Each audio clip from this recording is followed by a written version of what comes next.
Alright, let's see. I see one viewer so far. Hi, Nema. You can comment below if you want to talk. There's a little comment section.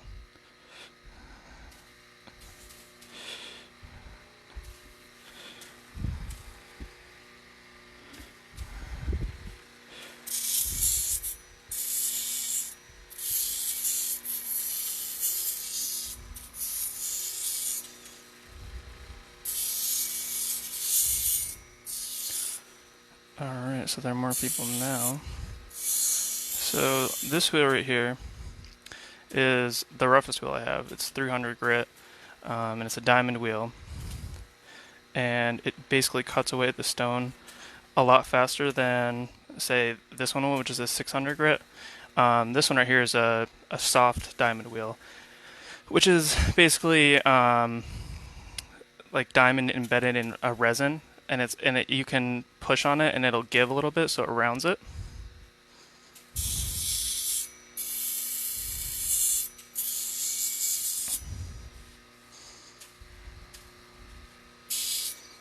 Right now I'm just cutting this one right here so that I can see if there's any sand in it, how clear it is. I can shape it as well.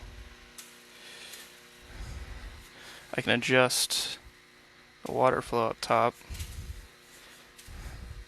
These wheels you always run with water so that your stone doesn't get too hot, and also it allows for these wheels to last a lot longer. They're meant to be used with water.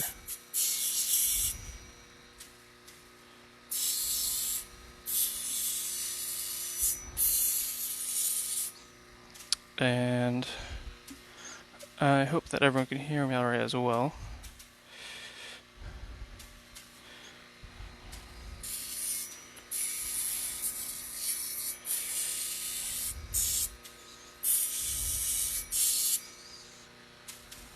The stone's pretty clear actually. You can see there's just a little bit of sand right there.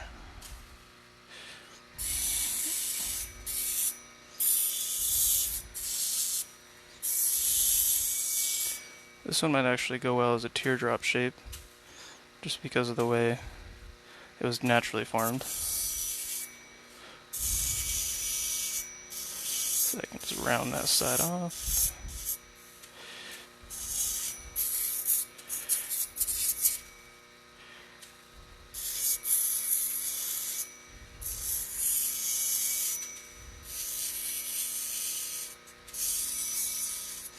Now, if I wanted to do some fine cutting, I can just turn the water on for the center one.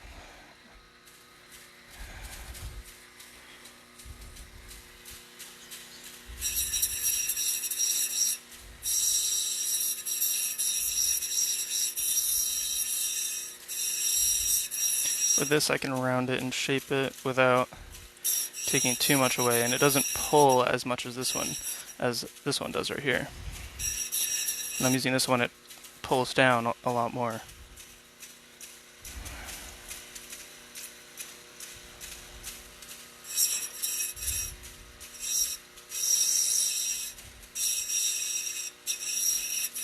And since what you do with opals is you caboose on them, which is making them rounded, you don't keep it in one place for too long.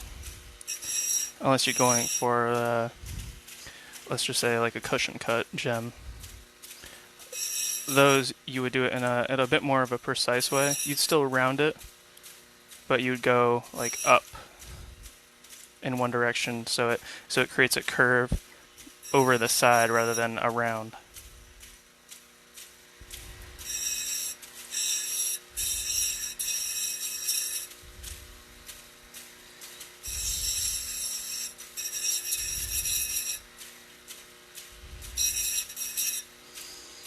Now that one is all set, I can move on to, right here is the soft diamond wheel.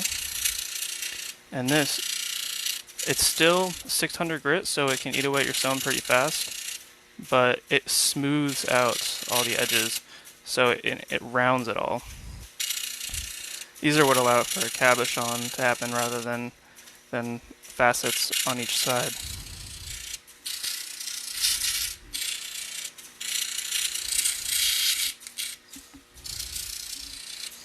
And if anyone has any other questions, you can just type them below.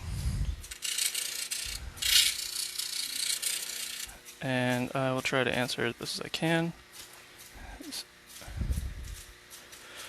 I'm not sure exactly.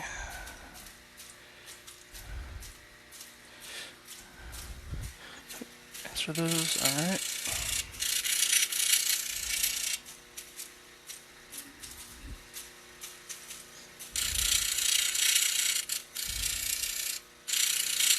And by spinning it, I'm allowing it to cut all around it at the same time.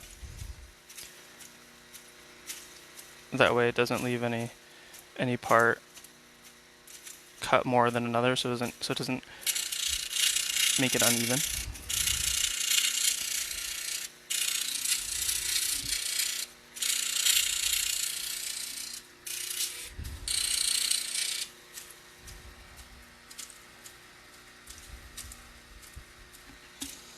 Alright.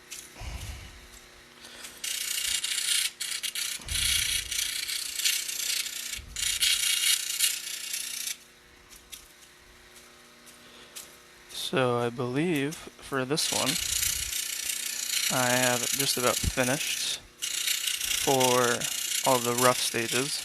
Later on, I'll bring this over and I will bring it to a 1200 grit wheel, and then I can either go to a 3000 after that, or I can just use some cerium oxide to polish it.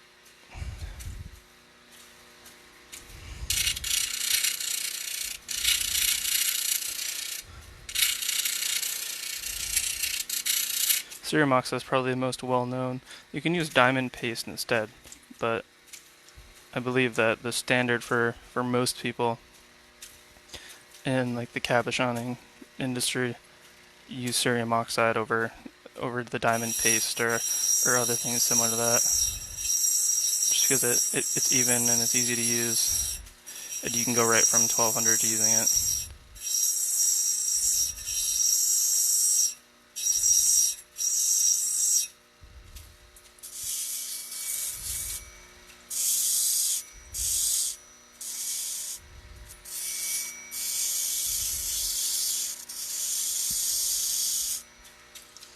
And for this one, I drew a circle on it so I could more easily see the shape rather than doing it all by eye.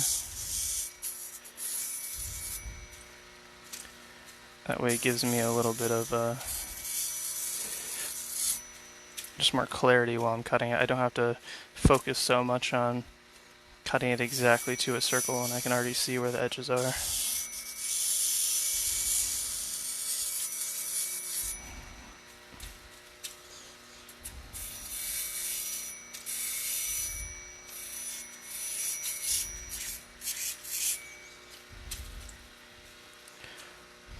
Sometimes the wax gets in the way a little bit, but it's not too much of a big deal if you get it on your wheels, because it'll just come right off.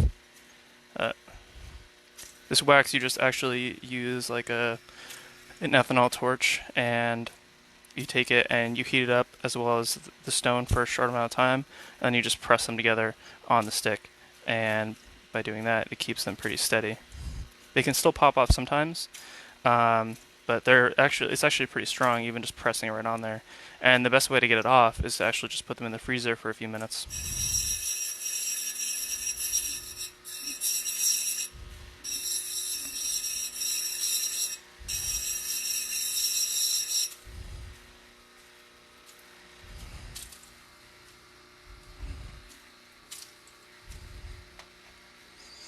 I don't know how well you can see that, but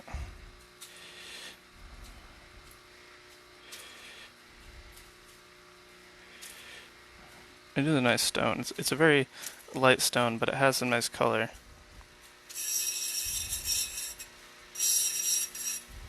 The problem with opals is how hard they are to take videos of and photograph, because the flash needs to have a one direction of light source rather than multiple, or soft light. So especially when I'm recording a video, it's much harder to see. I could try turning on the flash on this thing and maybe, yeah, you can catch a little bit of that. There it is.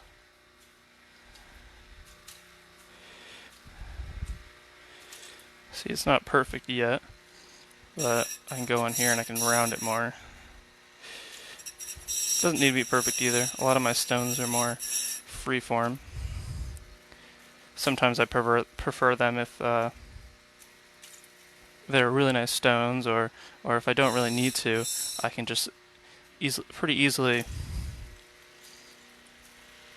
cut them right into that shape that I want.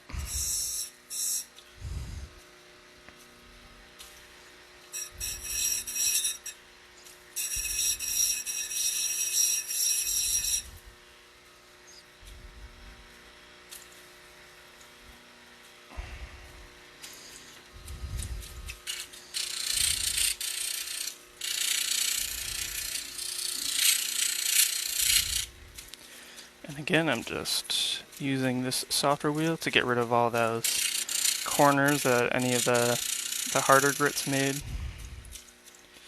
Completely rounds all the edges out.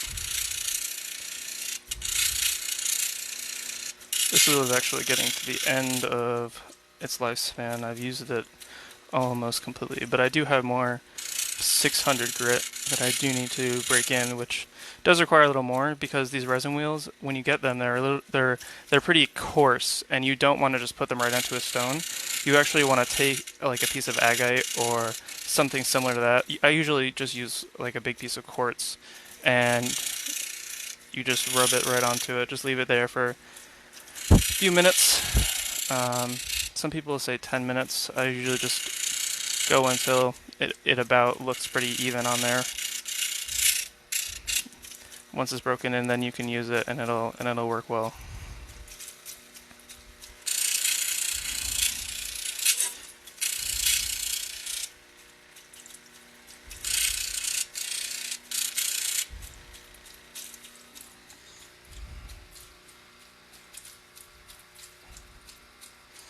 So the stone actually has some very nice red and yellow in there. And you can look and you can see the color bar going right across. It's kind of hard to get a good picture of it, but see, there it is. And that right there, if I cut below that, it'll lose all the color because the color is just there and right above that.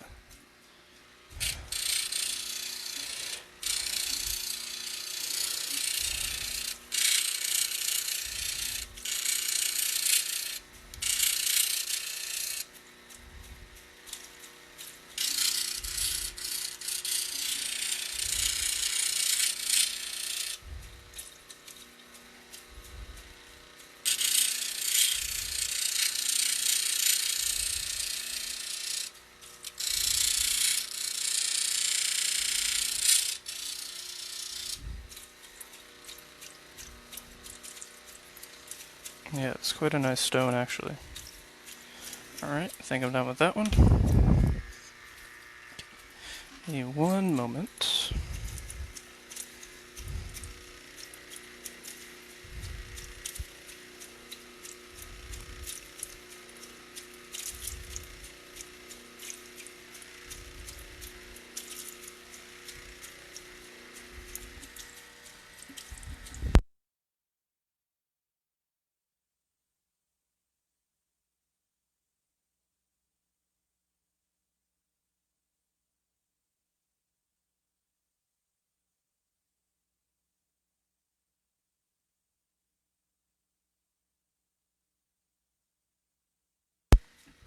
Alright.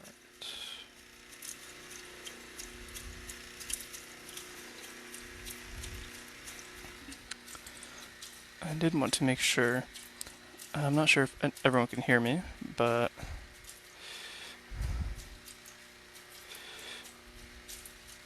sorry for the shaking. This thing does vibrate quite a bit.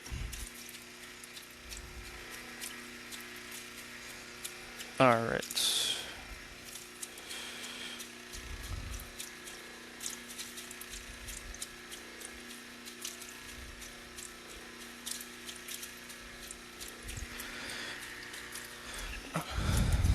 On to the next gem. You can see on this one as well,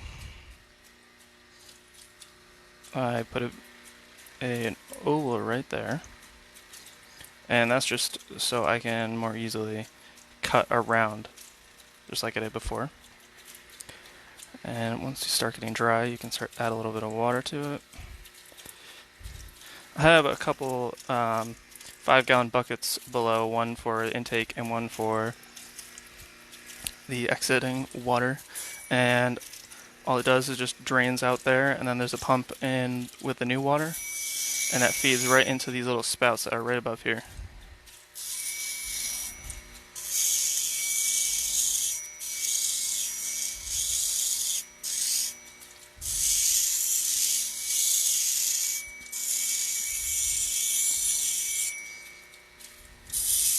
You can see with this one how quickly this gem just changes shape because of how fast it gets it away. Some people actually use 120 grits or even more, but I like to be a bit more careful. Plus, this one's plenty fast, just using it that way. I mean, as you can see, I already ate away like a tenth of the stone, maybe a little more.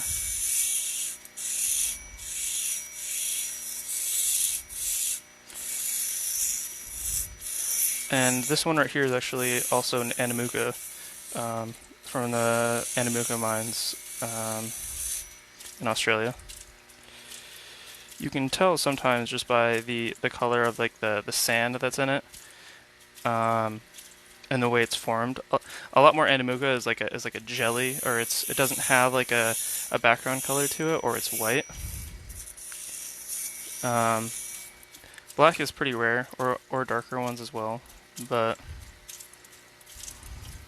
I do quite like a lot of I have some really nice jelly opals that are completely clear, and they have a little like sun flash. Like you can't even see it until you put it right at a certain angle, and it goes right through it.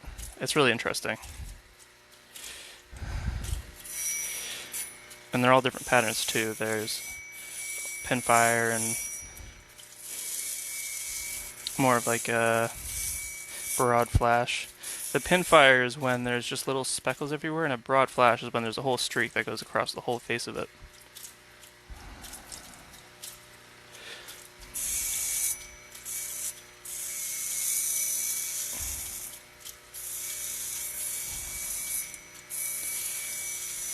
Alright.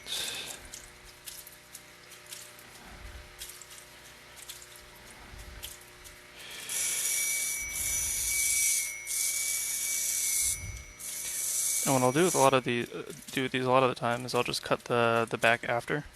You can see I'm not going to leave this whole thing on here, especially with it uneven. I'll just cut it to right here, right above where the sand is, which does take away a lot of the weight of the stone, but sand is usually not preferred in stones. It's usually taken out for any stones that go on the market or have already been cut.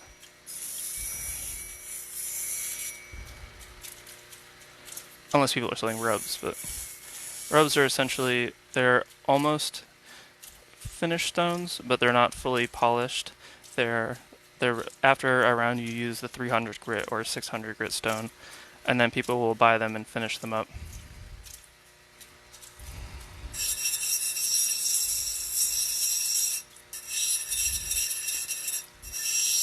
And by taking the edge on right here, basically what I'm doing is just shaping it. I'm creating like the start of a rounded shape. So you can look at it if you look at that, you can see now there's a whole edge that goes all the way around at an angle, a little chamfer. And then once that is pretty even, what I can do is I can smooth it a little more by going a bit faster.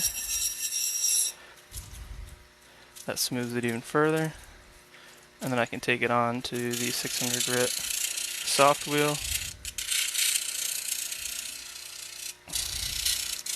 and moving in a fast motion, you can easily take away any of those curves that were left behind by that wheel.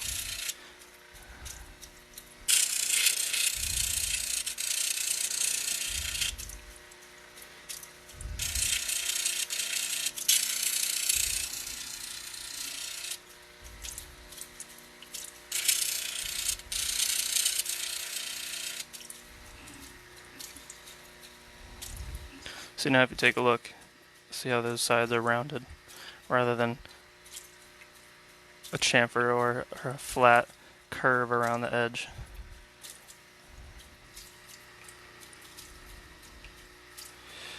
This is a subtle but a nice gem.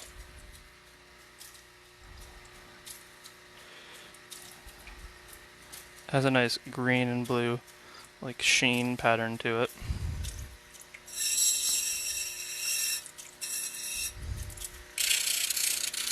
It'll probably end up being around 2.5, I'd say 2.5 to 3.5 carats once I finish the back and I polish this whole thing up. From here I won't take much off from the top. Polishing it at the 1200 wheel barely takes any weight off of it, but cutting the underside will.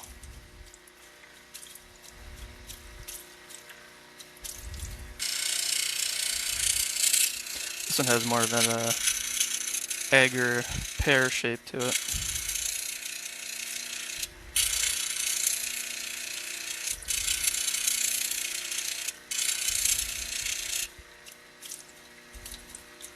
Alright. Let's see, what else? Alright, so this one right here is completely rough. But if you look, you can see that green, or sorry, that blue flash. Cat hair on my hand, but see all that blue in there? That'll turn out to be a really nice crystal gem right there. There's a little bit of potch on the bottom, which I can either leave on if it looks nice, but it's pretty light. I would say it's in the light opal category. So if I take that off, the stone will probably be worth more actually, rather than if I leave that on, because crystal opals are worth more than white opals.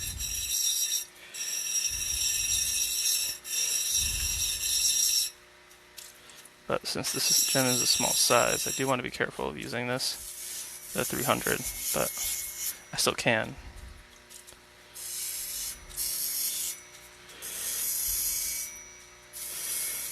And it already has a very round shape, which is very nice about little knobbies, which is what they're called. Usually from, I think this one's from Lightning Ridge.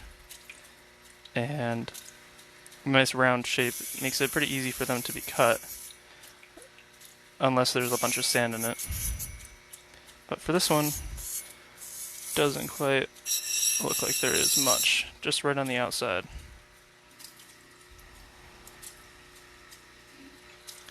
It's definitely not the brightest gem, but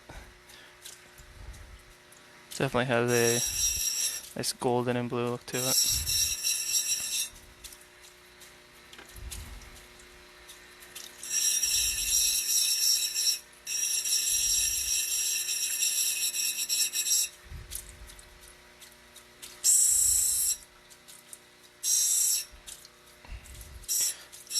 Now I'm just going after those sand spots that I see. See how far in they go in there. That doesn't look like it goes much farther. So I can just press it right on there. Just a little more.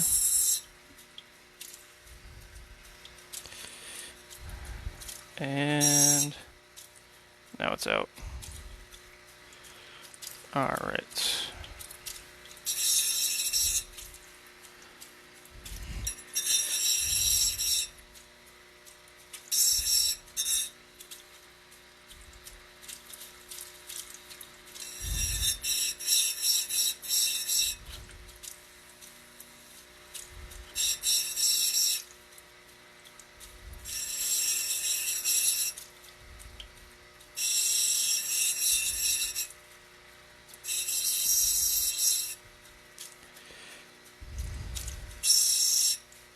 So I think what I'm going to do with this gem right here is, because of its shape, because it's so rounded, but also because you can see that it rounds this way as well, like it goes under, instead of trying to cut it while it's on here, once I get the rest of the sand out, I'm actually going to take it off of here and then flip it over, just because I believe this gem would look good as a double-sided. Because I can see that underneath that potch as well, actually, there is some sand left in there. And I don't want to leave that sand in there for when I'm cutting it later on. So that potch will actually have to come out. And another way that I can actually take this and go on to here, and I have this, which is basically, it's like a pinpoint light, and you take it and you put it right on there.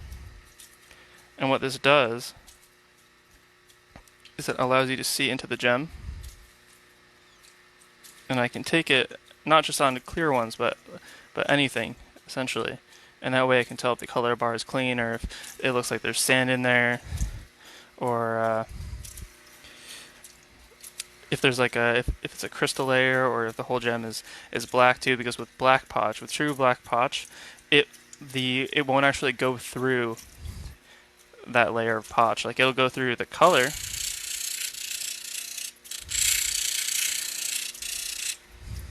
but not the backing of the stone itself. It's still opal, but the translucency of opal can differ a lot depending on if it's white or if it's gray. Most white opal, the light will glow through it, but you won't be able to actually like see through the other side. Like it's like translucent, or versus being like entirely transparent. So you can tell that this one's a crystal because you can see through it. Like this one is a very, very clear opal. There are other ones that are somewhere in between, like this one right here. You can see that I would still consider this one a crystal opal, just because when you're looking at it, you can see a bit into it. Like, it's not entirely, especially once I cut it, you can definitely see into the stone. And then if I take this, I can point it right through there, and you can see, looking right there, you can see my finger right through the other side. That tells me that this is more of a crystal, especially because there's no potch on the bottom of it. See, I can actually see a little bit of a crack right there if you look closely.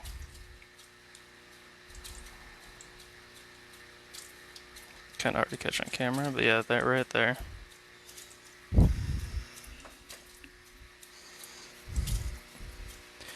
And for this one, I think I'm just going to make it into like a crescent shape or half moon, just because right here it already has the basic shape, but then this part doesn't have any color in it either. So I can easily just go onto here.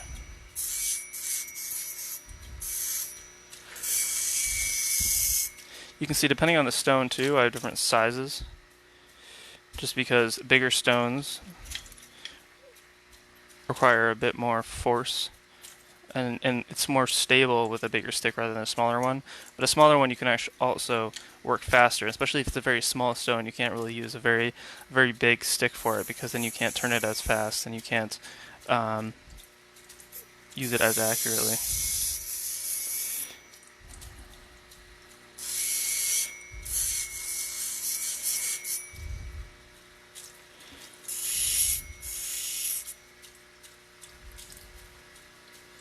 And this gem right here has a pretty nice blue flash to it.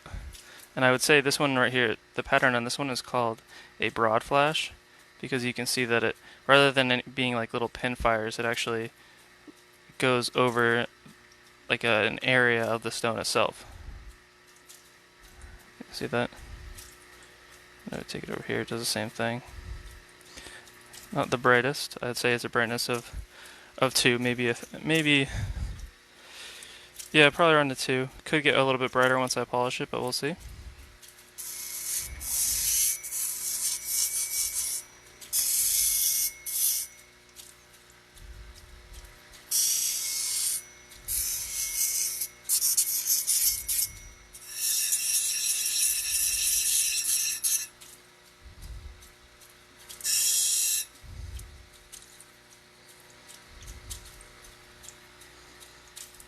See a little bit of sand right there, which I have to get out.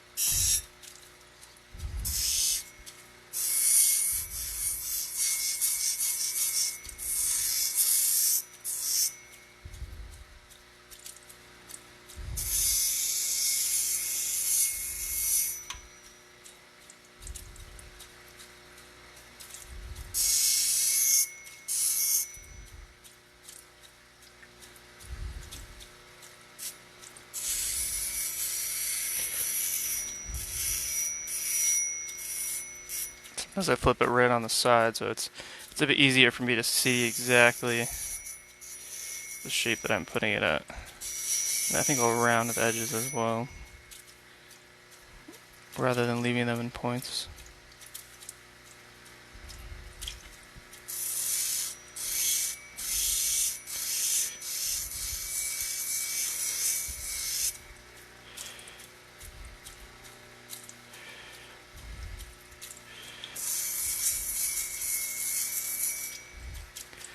See, if I wanted to, I could make it into a,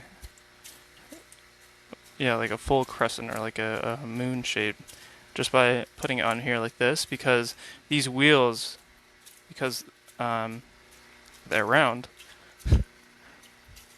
I can actually just press it right onto here and it'll make it concave. But I think for this one, I'll just leave it the shape it is, just because there is color that lines the whole side, and I already have it a fillet.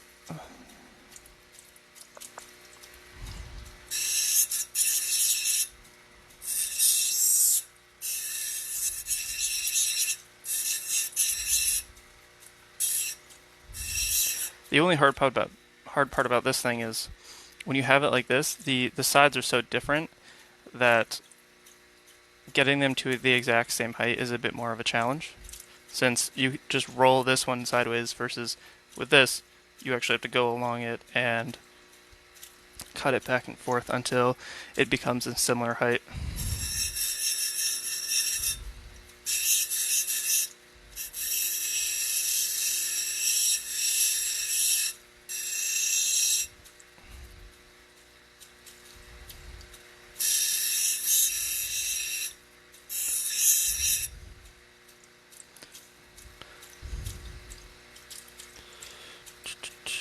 Alright, that was pretty good to me.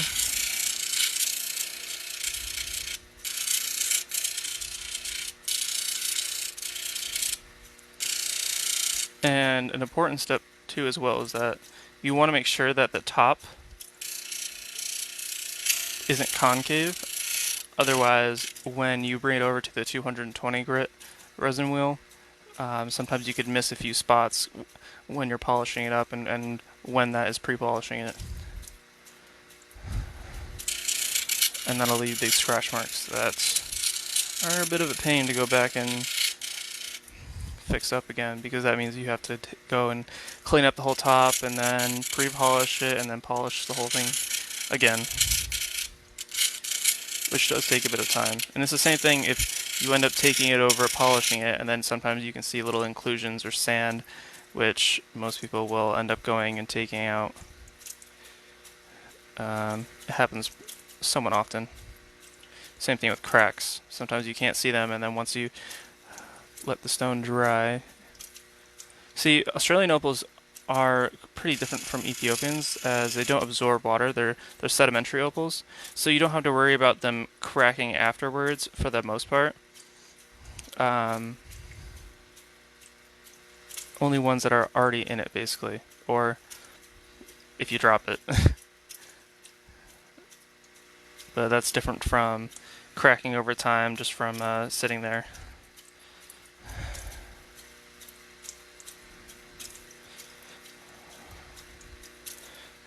Ethiopian opal is a lot, how do I say, it's cheaper, but it's a lot riskier as well. So I guess in that sense it's not actually cheaper, just because you'll have to get more of it to actually get a good stone. I have a few pieces actually that I've tried cutting in the past, and I've known that they've crazed over, which is little cracks that form on the edge. The hydrophane, which is basically when it absorbs water and turns clear, isn't bad for the gem, but at the same time, it's sometimes the people don't, or the buyers don't like that. Just especially if they're in a humid environment, because when you take those gems into a humid environment, even not even just putting them in water, but having them or sweat or anything like that can actually make them turn clear. And sometimes they can take a little while, or even a day or two, to turn back to the original color. So this one right here is kind of like a scale pattern to it. Nice red and yellow. Another thing with opals is that they definitely look quite a bit different depending on the light. More warm light will show you more of the like the reds and the oranges, and then if you have it more on a neutral or a more blue toned light, that can show you more of the blues and greens. So in this, from this direction, you can see a little bit more of the green in it too as well.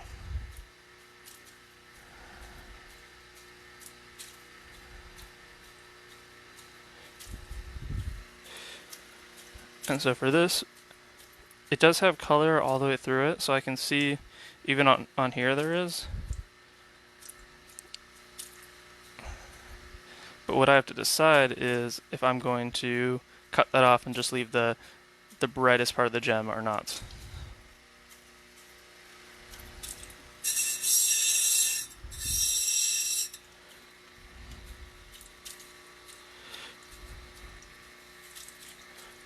You can see these wheels are pretty safe. As long as you keep water running on them, you can put your fingers right on them. Sometimes I use that just to move it out of the way. Over time, they can wear your skin a little bit, but you just have to be careful not to have them on there all the time and have enough water running onto it.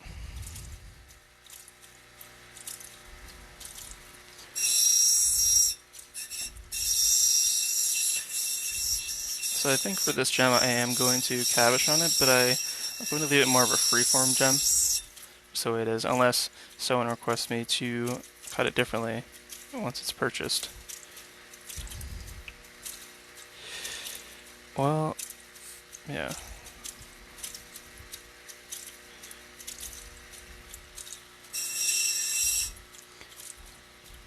There's no sand in the face either, which is nice about it. I had already taken this thing on here and rubbed it before, which makes it quite a bit easier now, even though the back still isn't finished. I can just quickly take it on here and round the edges. That's basically all I have to do with this gem.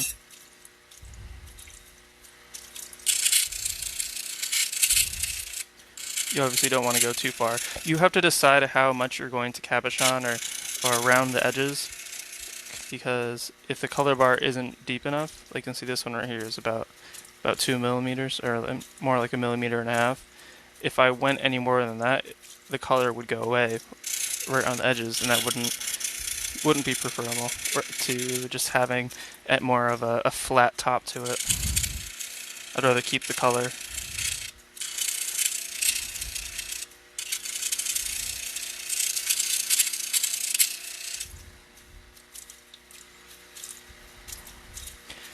And when you're cutting it as well, sometimes you can notice the pattern mostly stays the same, but the little amounts that you take off can definitely change the direction in which like you see the flash. Like sometimes I can spin it this way and it'll flash more all of a sudden or less. And same thing if I go any other way around here. Opals can look entirely different depending on the viewpoint. So if you're standing on the opposite side of me, there's some opals that are very directional with their color. And because of that, it might look entirely different. Like you might see nothing, whereas I'm on the other side and I see all the color. Which is why it's very important that when you're making jewelry, you look at where the color shows up, and you can think about, oh, if this is going to be a ring stone, or is it going to be a necklace, or something similar to that. Because when it's facing you, like up and down, versus if it's going to be on your finger, those two things can definitely affect when the color shines, when people see it. Or even if you want to go past that, you can go up to the whole thing of where the person's going to be wearing it, like inside, or are they wearing it to certain events.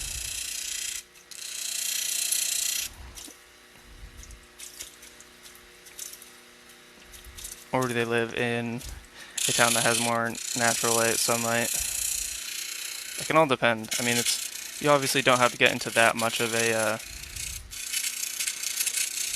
kind of philosophy on it, but some people do like to think about that. I mean, that's why also a lot of people sell their stones independently, is because people like to get them set themselves depending on like the preferences that they have for how they want them.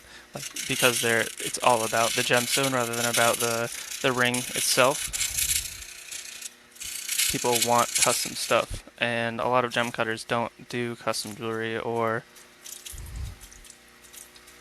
don't do enough up to that person's preference, like adding more gemstones or adding diamonds.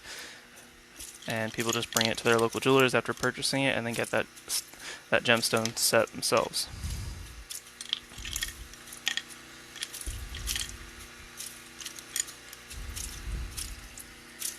So this one right here, this is another Andamuka, and it's pretty interesting. I'm not sure how it's going to turn out, but you can see it's a very translucent one, and there are a couple color bars. There's a red one, and then there's like a green one right below that. And then there's all this sand that's on top, which I'll cut away.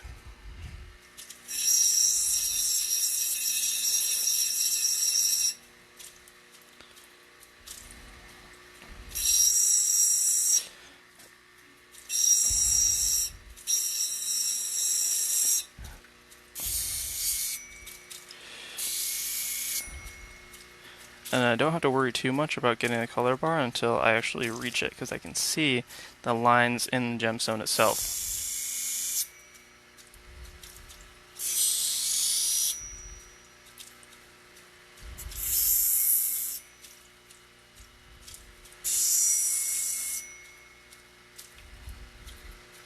And if you see other gems with potch that looks similar to this, like it's almost sandy, people dislike that. They'll almost always take that off the stones because for some reason people call it like an unhealthy part of it, which is pretty silly, but it can lead to some cracking possibly, or it can fall off much easier than say a completely solid opal potch or like the base semi-precious opal.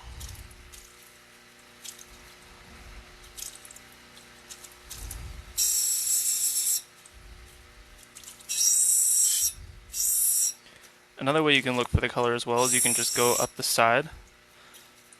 That way you can see where the color starts, and you don't, without cutting the entire top off of it yet.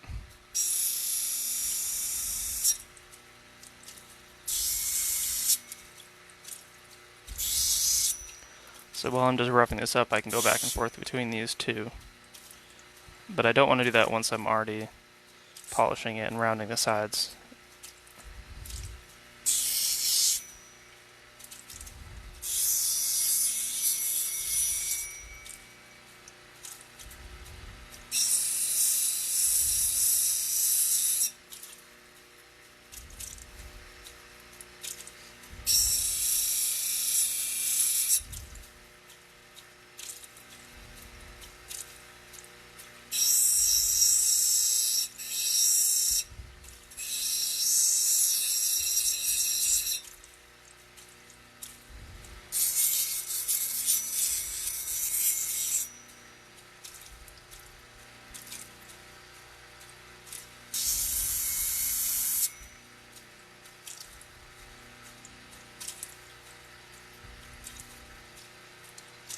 See, this one isn't the brightest gem, but it can still be turned into a nice gem later on.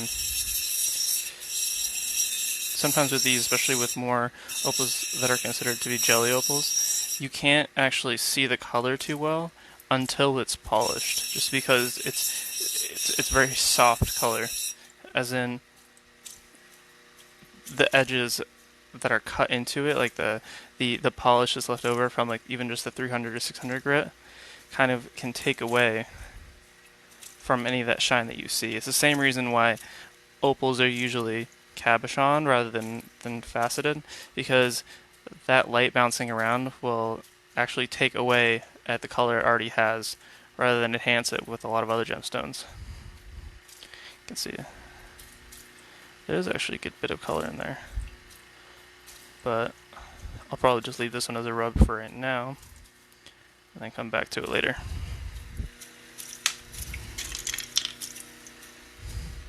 See, this is a much bigger one right here. from a very nice parcel that I got. Most of it was actually a very nice red, if you can see the red in there, but I think because there's such a little amount that I'm probably just going to cut it down to that blue or green layer. But that just depends on how bright it ends up being.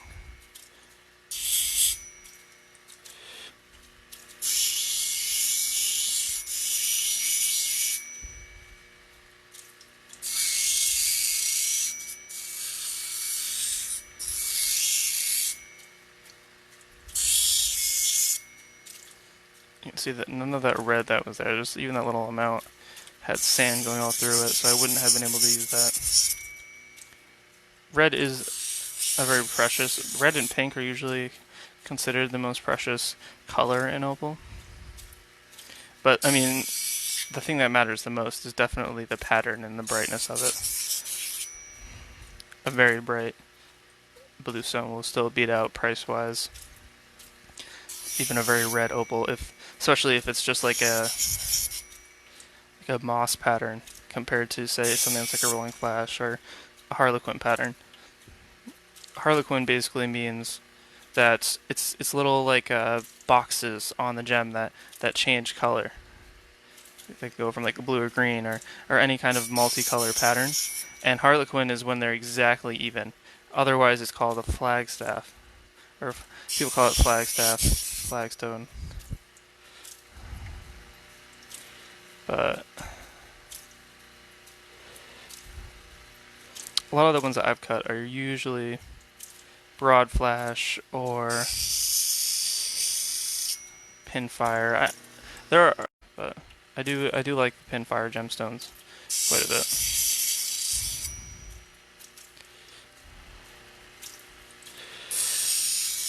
But there are hundreds of different types of patterns. I mean, that you can usually be classified into certain groups of things. One that I got a while ago was really interesting. I believe it was like a matrix underneath it, and matrix opal is essentially it's like rock with opal embedded into it, or sediment, and on top of that it had a clover pattern or look to it, which is like very green, but with little rounded kind of like spots everywhere that looked almost like a leaf, or like the 4-leaf, 3-leaf clovers like in that pattern. See, now I'm reaching a bit of that green, but I don't think it reaches very far across this gem.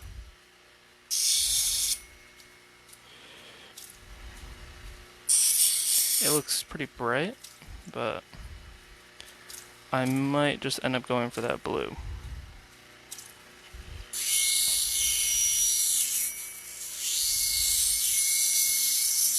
See, there's nothing in this part of it, which is why I'm just cutting right away at it. See, the blue actually stops right below the green.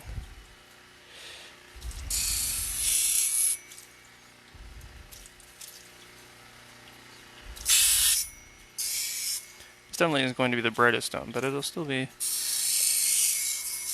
nice size.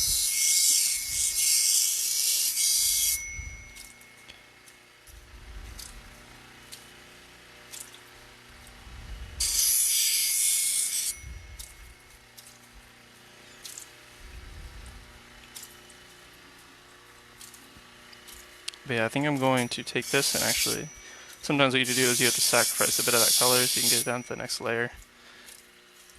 Which in this case there wasn't very much, so it's not anything too heartbreaking, but it can be scary with other gems that have some nice color, like a nice green layer, and then there's red right below it, and you want to get to that red, that bright red. I've had that issue a couple times, but it's almost always worked out. Sometimes there'll be sand in there, and then you have to cut it a lot smaller, but I just try not to think about that.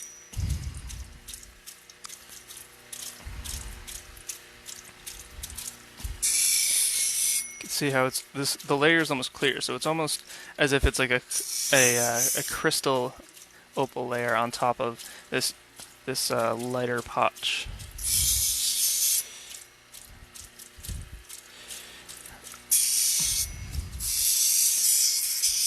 I consider these gems almost semi-crystal, but I think it's right on the edge just because of how cloudy it is.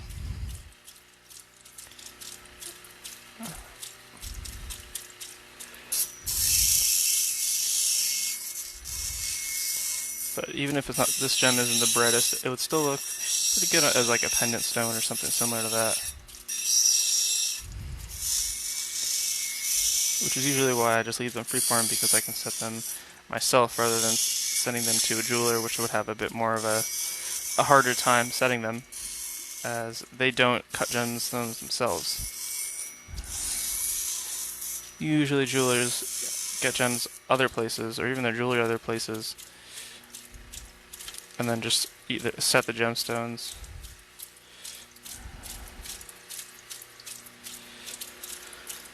Alright. Just gonna round this one out a bit more, just because it's curved right up here. Sometimes when you're making ovals, it's a bit harder to tell exactly where you should cut to round it to make it more even. So like right here, just from intuition, I would say I would have to cut this part off rather than doing anything else or slimming another side down, or cutting these lower.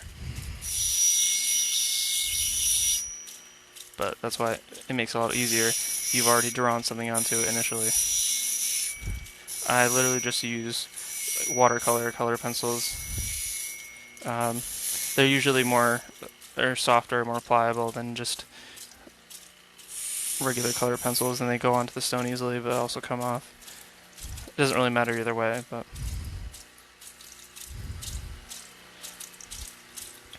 see, these gemstones, they don't soak into anything. I don't know if using a Sharpie on an Ethiopian would have any negative effect, because those gemstones, you can actually like smoke them or do other things to them, and they'll actually absorb the color. But that's not how it works with Australian opals.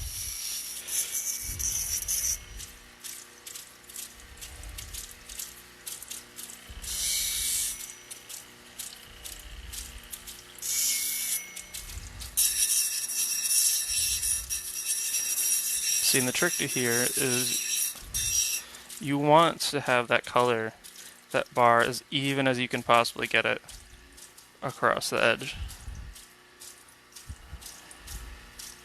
That way it's not lopsided, or when I end up cutting this side, it doesn't cut too far down and then all the color is just suddenly gone. Sometimes you can't avoid it because the color can curve through the stone rather than staying straight. But it is just better practice to go even with the color bar. That way you can get the most out of the stone as well. But that's also where carving comes in, when there's a lot of sand or maybe like little holes in it. People will use a Dremel and they'll cut through that and then polish it. The stone will be uneven, but you'll save a lot of the color, and it still looks quite nice. It can be it can be a very nice piece. You're saving that color, you're making kind of a unique piece, and also a bigger carat weight to the gemstone as well. If you're setting it, it doesn't matter too much if it's an odd shape.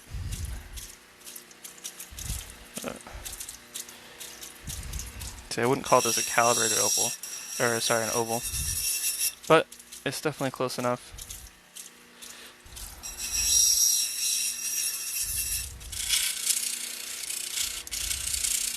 See, and I wouldn't leave this thing this thick either. Like, you can leave maybe like 5 millimeters, maybe a little more if need be, but that doesn't actually add to the value when it's not the color part of it. But if it's just potch, you do want to leave enough on there, but leaving too much and it might actually decrease the value.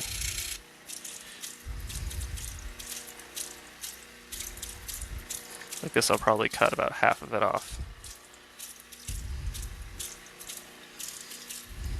To turn this water down. If I have too much water, it'll end up pouring down my arms.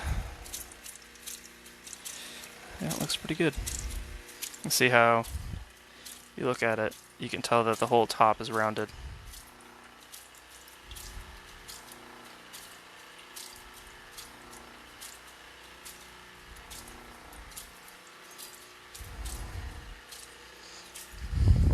Alright.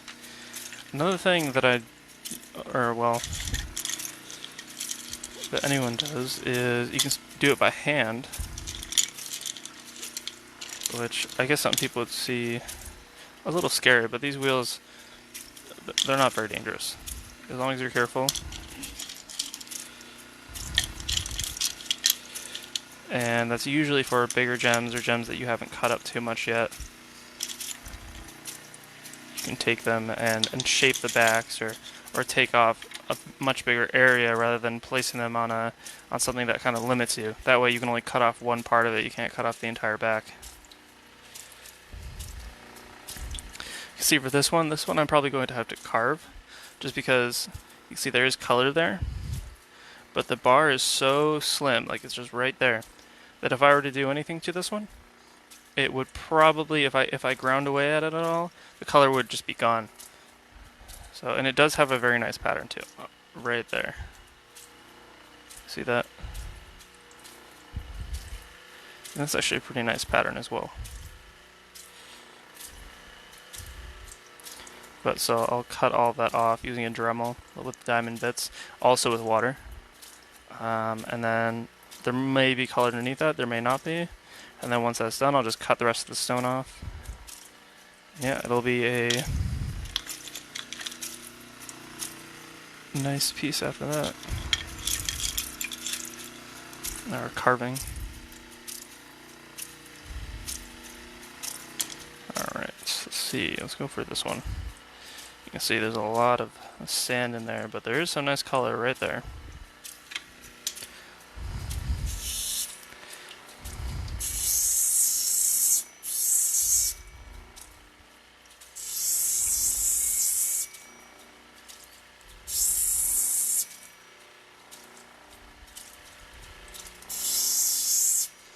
The only real thing I would have to worry about this is if I keep my finger on it for too long, then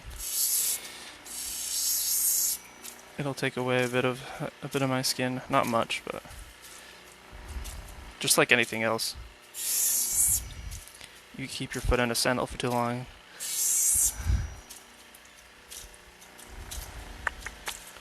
So yeah, you see there's a bunch of sand right on the back side. But I don't have to worry about that too much because it doesn't go all the way through, it doesn't look like.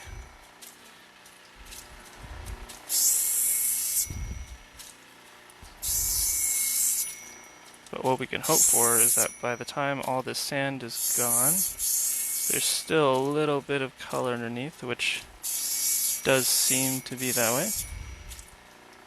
I'm trying to keep it also as even as I possibly can. Like, I don't want a whole side to be lopsided, or else that'll make it more difficult. Sometimes you can't avoid that, but it's just better that way for cutting it later on, especially if I'm putting it on a doping stick, or the sticks with wax. And that has a really nice pattern to it as well, if you can see that. Oh yeah.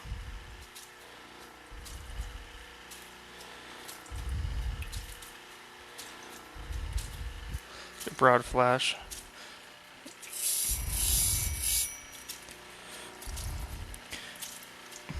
It's almost similar. What's also called Chinese lettering, which is a very one of my favorite patterns. This is almost it. If those lines were crossing over themselves a bit more, then that's what it would be considered as well. You could have multiple patterns mixed into one. Just makes the gemstone more unique, especially when it's like this with crystals. They can have multiple different layers of color, and then it can have like a really pretty 3D effect. One of my favorites is when it's like a star type pattern, and what that does is it's like a pinfire below, like a broad flash, and that makes it really pretty, especially if it's different colors, like almost like an aurora, and then above that the stars, or below that.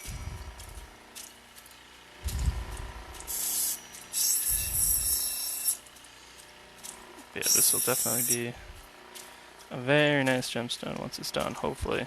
If I can get that last little bit out without going too far.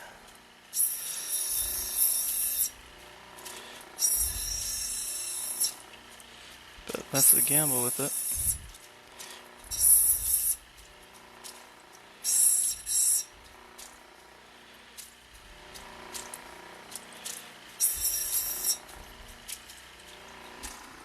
If anyone has any questions, feel free to comment them below too. I can answer them, or I'll answer them as much as I can. Or if you have any questions about my shop or my website, I can answer those as well.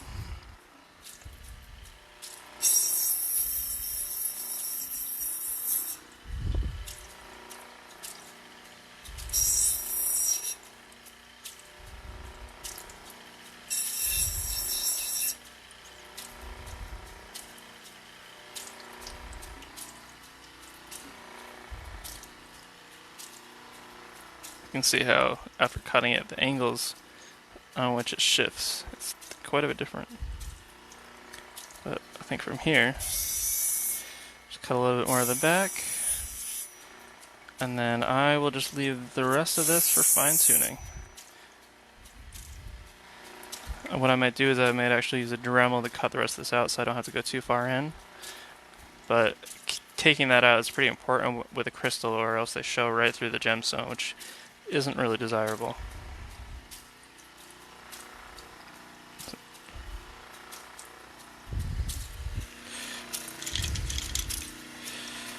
Alright, let's see. See, this one right here is a very pretty one. This is what I mean by that 3D pattern. You can see if you look closely right onto there, you can see it's like that pinfire is more densely packed right at the bottom. And then because there's this whole clear layer right through the whole top, it makes a really nice shifting pattern. You see how pretty that is. I did work on this stone a bit the other day. I had to take away a bit of this whole side. It was a nice, like a more teardrop shape before, but there was a bunch of sand in there, which I did not want to leave in there since it was already such a pretty stone.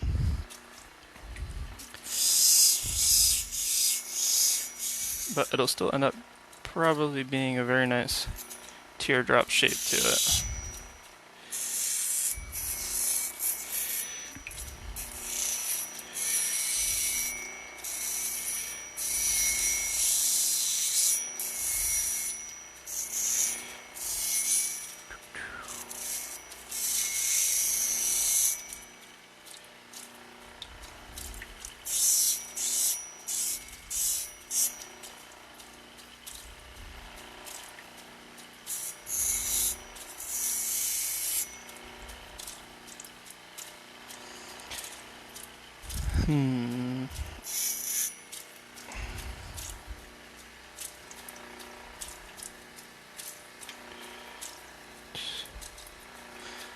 So you can see, like right there, it actually gets a lot darker, the potch right below it.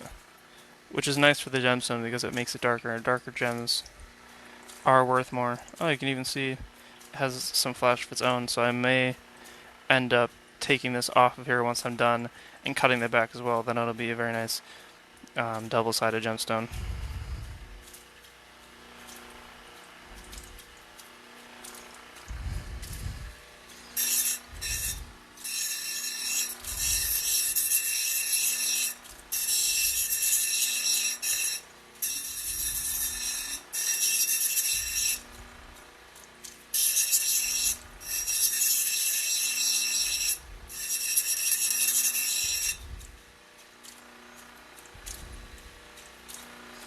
So there's a little bit of sand in here, but I don't think I'm going to let it bother me. I think I'm just going to leave it in there just because I would have to eat too much of the stone away to get that out. And it's pretty far in there, so it's not overly noticeable.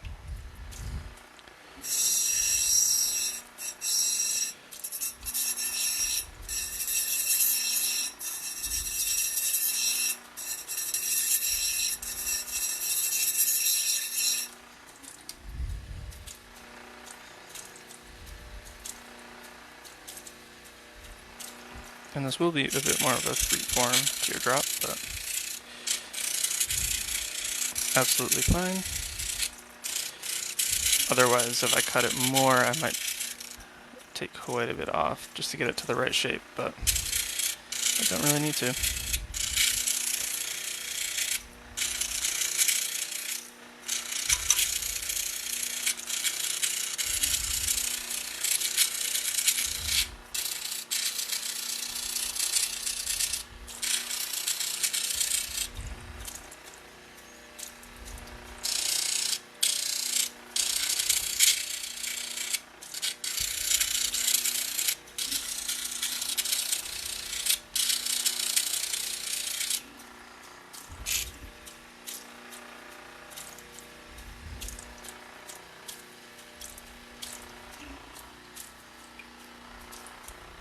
So that pattern shows up even more once it's rounded. Once there isn't all those facets to it, you can see into it a lot nicer.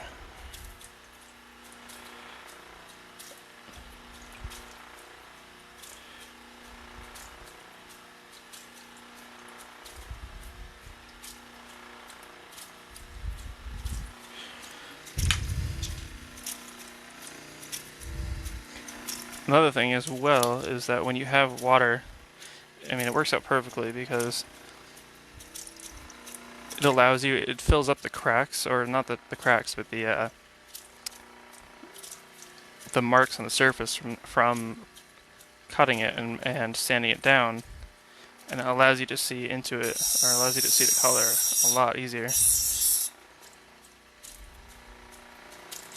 this is a weird one, because the color, you can see, it doesn't go directly through it. It has a bunch of different random bars. But it is also a double-sided stone too, since the bottom actually has quite a bit of color on it as well. So, another thing here where I'll just take this one off later on, after polishing the front, and then I'll polish the back up. And then what I can do is I can leave on an open back or something similar for a pendant, and it'll look quite pretty being able to just take it and flip it around.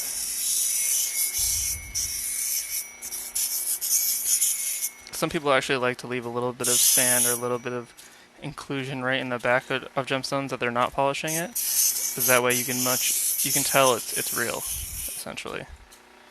But I mean, it's pretty easy to tell if you're an expert in opal, whether or not a gemstone or an opal is a real opal or not.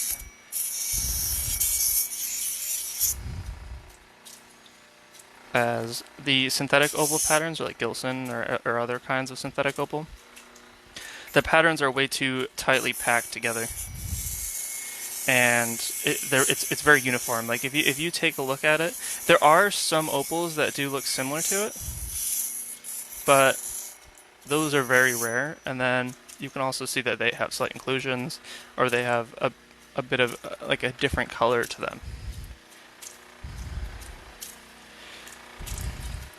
And with Gilson or in other kinds, they're made in labs, and they can't just take each part of it and separately place each molecule at a different place and make a different pattern. So that's why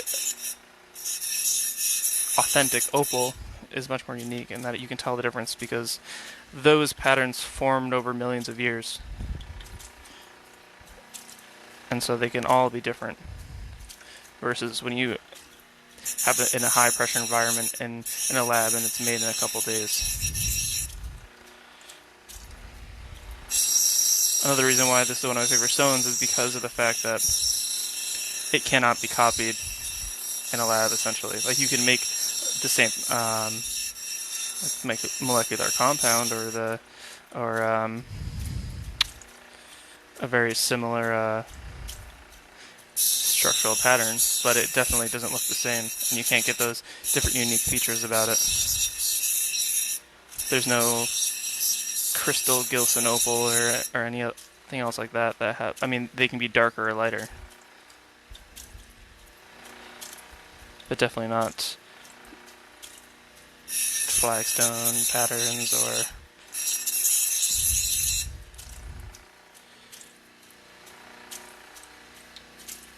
other similar ones like that. I see right now I have it almost in a perfect teardrop shape, but the color doesn't go all the way through, but that's not really too big of a deal. Has some nice reds to it.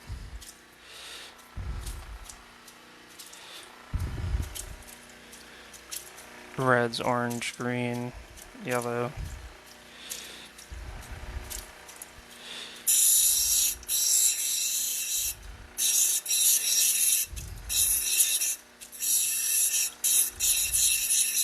The only real kind of opal that's actually only two kinds that are usually faceted are Ethiopian and Mexican fire opals. Because some of those they're very light on having like the color shifting effect, so it's actually better because of how clear they are to give it facets to make it brighter. Or some of them are completely clear, like a lot of like that orange Mexican fire opal is, and to make that into like a really nice gemstone, you want to facet it sometimes.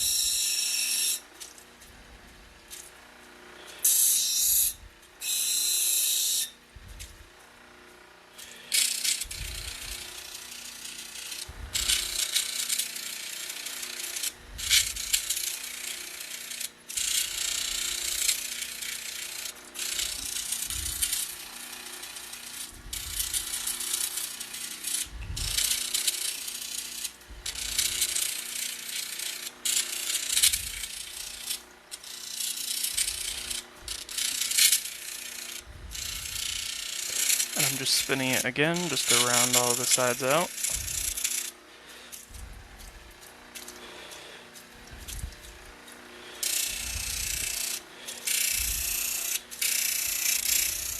So the side is slightly higher than the other side. So I'm actually going to go back here.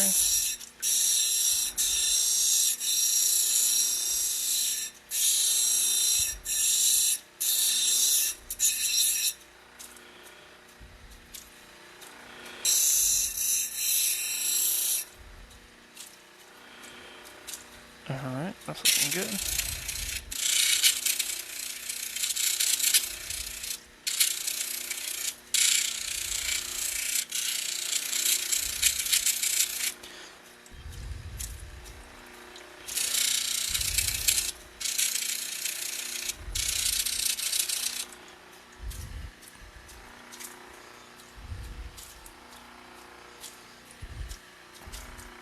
So it does have quite a nice color, even if it's not across the entire gemstone.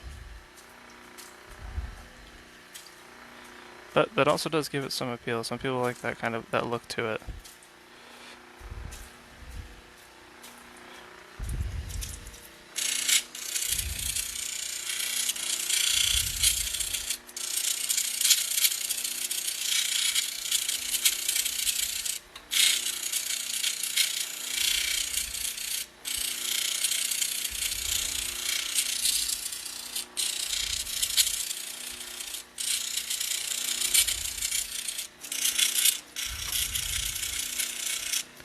So in this machine itself, it's called a cabbing machine, and I mean it's essentially like a bench grinder, but the main difference is that it also has like this whole thing around it that has a built-in water system for it. You can put 6 wheels on it, 3 on one side, 3 on the other, and it can be used for quite a while as well without overheating. Oh, I don't want to touch that at all. The center thing can be, I think it can get up to like 220 degrees Fahrenheit, so definitely not something I want to touch. After working on it for this long, it's going to be hot.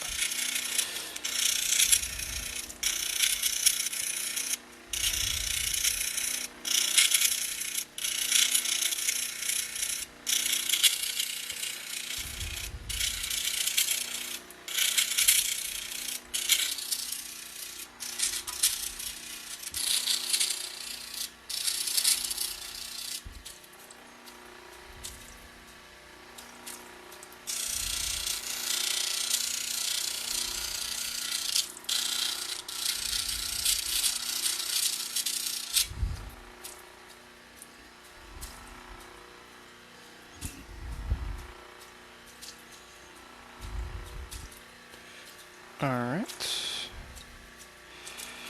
Feeling good enough for right now. Can always go back and fix it up later if I need to.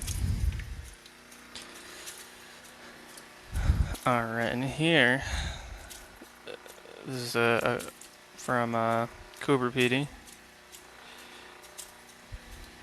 See, it has a lot of color in it too, which is actually, it's a really nice gemstone.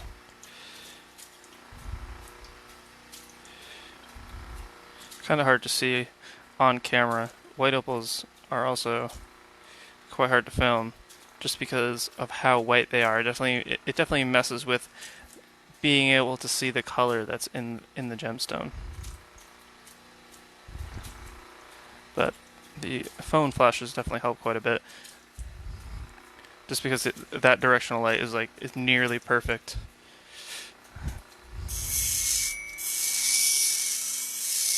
So with this one, I'm going to make it into like a very long oval shape. But I have to check and see where the color is as well. See, I can see that around the edge here there isn't much, so it's not a big deal for me to take away a bunch of this to round it off. So it's perfect just for cutting it.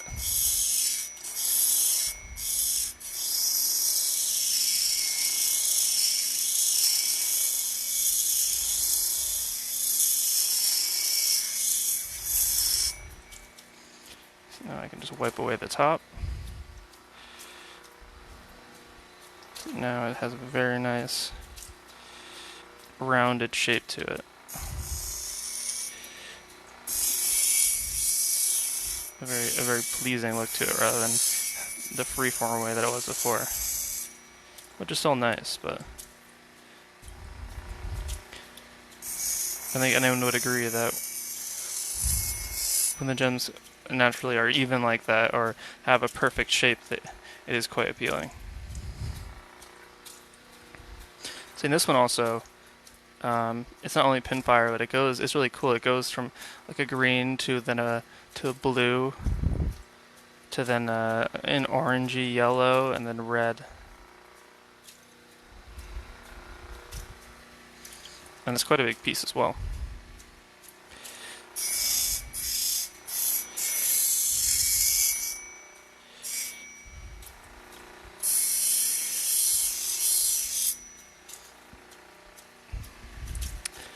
The only thing that I worry about when I'm cutting these is because it's such like a large size, taking it and rounding the corners can be a little bit risky because of how bright it is on top, and you never know how on the corners is it just going to go away, or is that color going to stay there throughout the stone. And again, it's harder to see on, especially on white opals, even in person.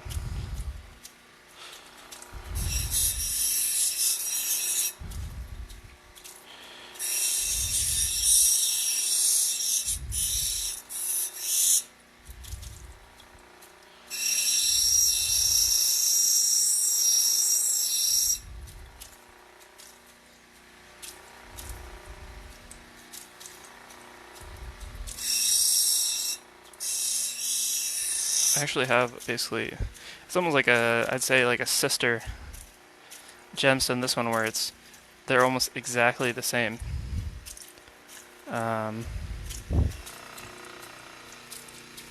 actually got them both together, and they're so similar that we'll just see how this one turns out in comparison to that one. I do need to actually go back and fix that one a little bit, just because there is a very slight crack on one side. And when you have a crack in an opal, it actually devalues it quite a bit compared to if you just take it out. People don't find that appealing when there's, even if it's like not structurally going to harm anything, it just takes away from the look of it.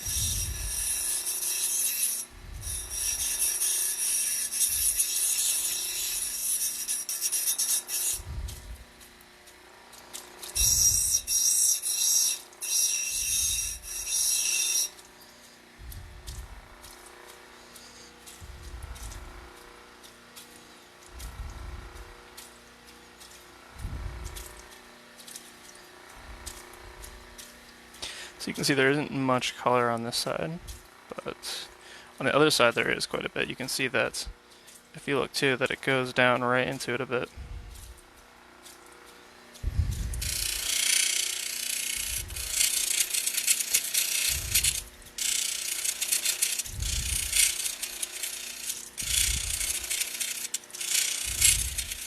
So probably this one with a bit of a higher dome than the other one that I have.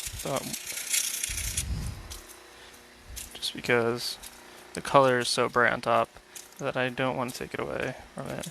It also might be that it's just, I believe it's actually just right here. So I could even just take it and I could push it back a little further, just cut in a little more, which I might do. Here. Just for demonstration too.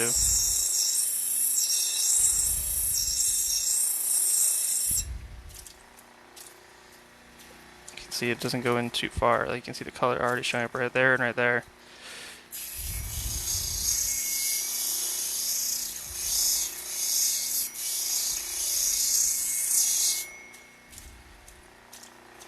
Yep, and there we are.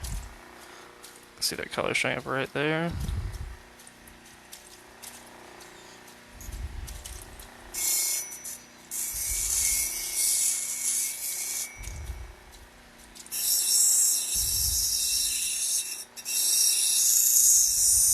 Now if I give it a bigger chamfer, you should be able to see it going right through there.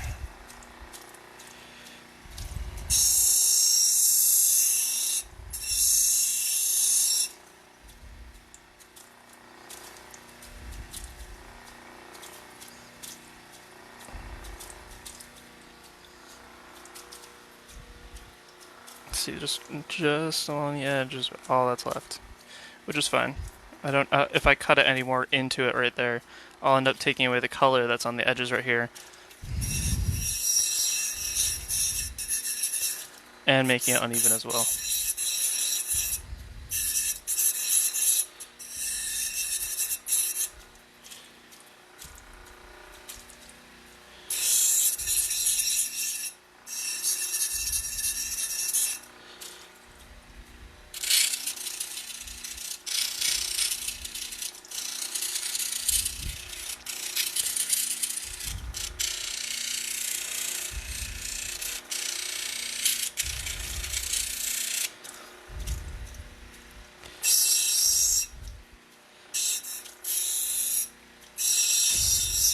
Shapes like this one are a bit harder to get exactly even, but definitely very nice that you do.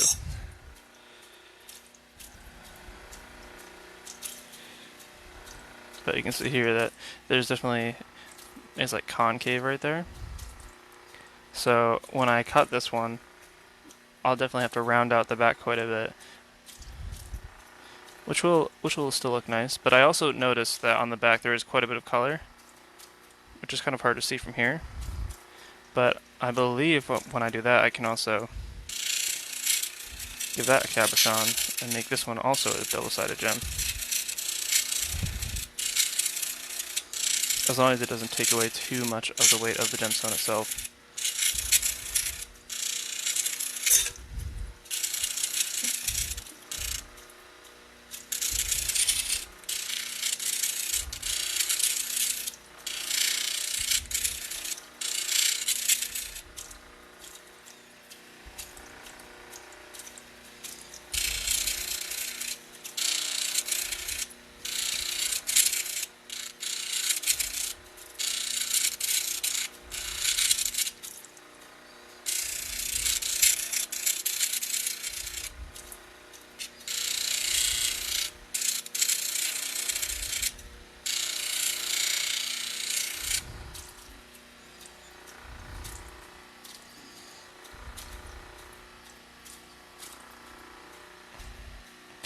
Yeah, the gem has a lot of color, a lot of very nice color as well. I believe it's actually brighter than the other one. But see all that? See how it changes? It's totally different colors on either side, which is a really nice part of this piece. It's a very light colored gem too. Definitely what's called an N9 if you take a look at the scale of for the colors. this is the lightest, or close to the lightest, that Potch gets. Or the backing color to it. On that scale of light opal, dark opal, and then black opal. It goes from 1 to 9. 1 is like the darkest it goes. I mean, there are opals that can even be darker than the one people consider an N1 opal. And same thing with an N9. But N1 through N4, those are all considered to be black opals. And then if you actually take a look at it, which I actually have one right here, you can see the scale is right when it gets to N7 is when it's considered a light opal. N5 and N6 are dark opals.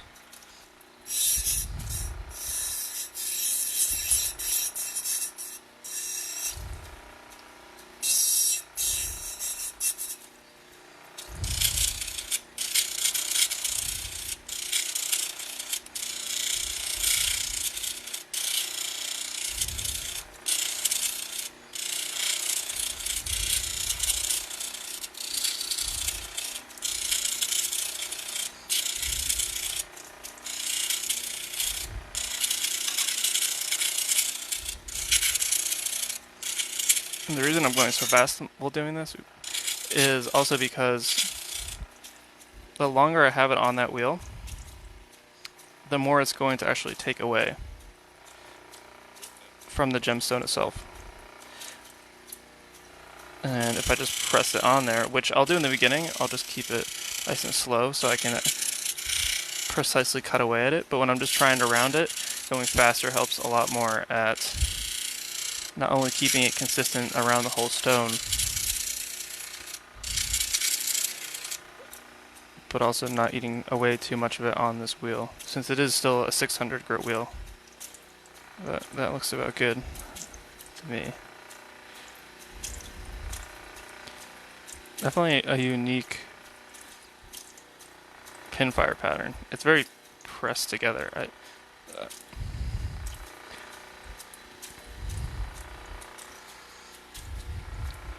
If the flakes were a little bit bigger, it might be considered like a flagstone pattern.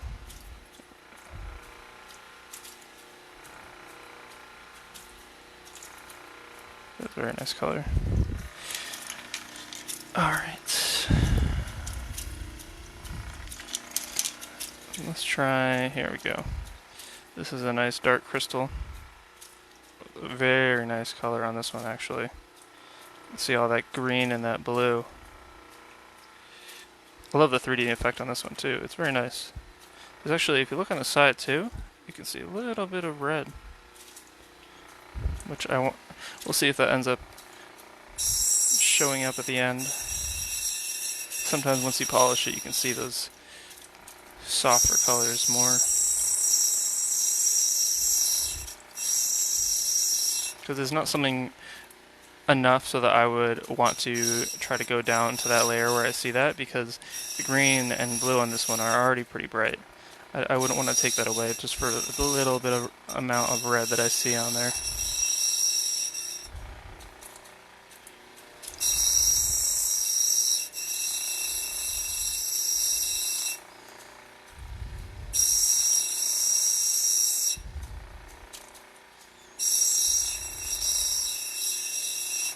And this one right here is from Lightning Ridge, it's a parcel that I got.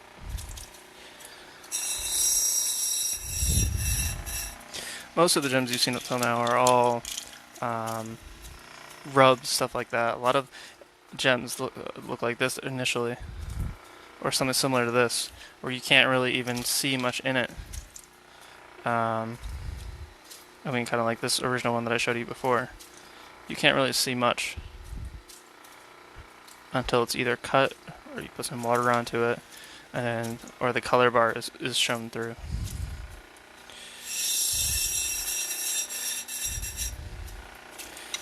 Though at the same time, when you get rough gems, they're never like a smooth texture. Like that's how you can tell if someone has rubbed the gems or if they're completely untouched. Is that they'll have like a broken glass look to them. Like it's clear, but it's not polished. Like it's not a smooth clear.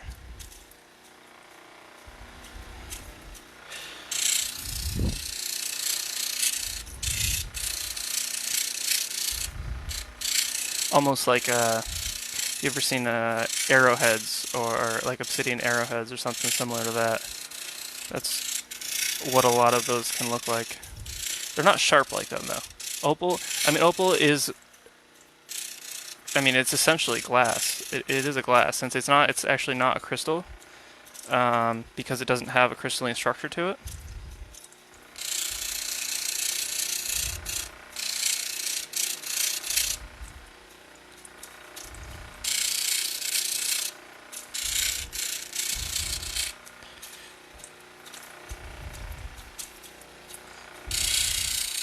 I think with this one I do want to get it to a rounded shape since it is such a nice gem. It already is almost perfect, but it definitely is a little bit scary sometimes when you're trying to get it even, trying to remove those edges just a little bit, and you don't want to eat away too much of the stone.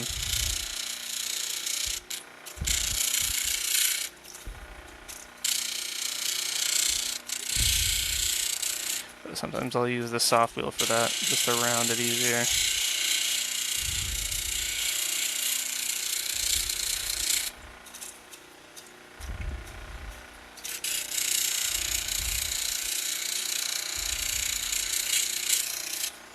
Alright, yeah, there we go.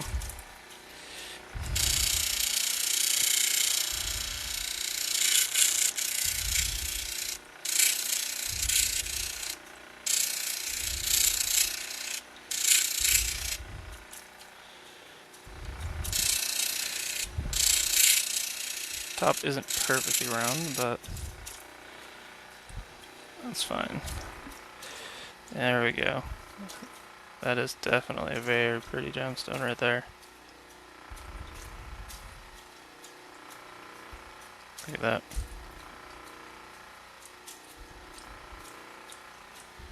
It has to be one of my favorites, actually.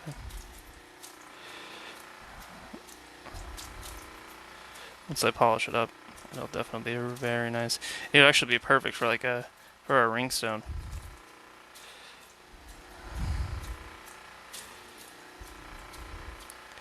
It also looks nice as a pendant, but I feel like as a ring stone, it definitely is it would be a very nice centerpiece and something like that. Especially with how bright it is.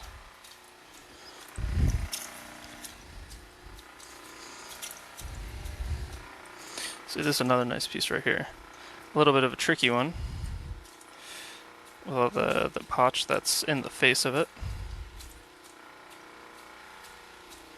But it does have some nice blue and greens. Very, very light. Oh, it's actually, oh, sorry, not blue and greens, red and greens, but it's also almost pink, I think. Pink and orangey.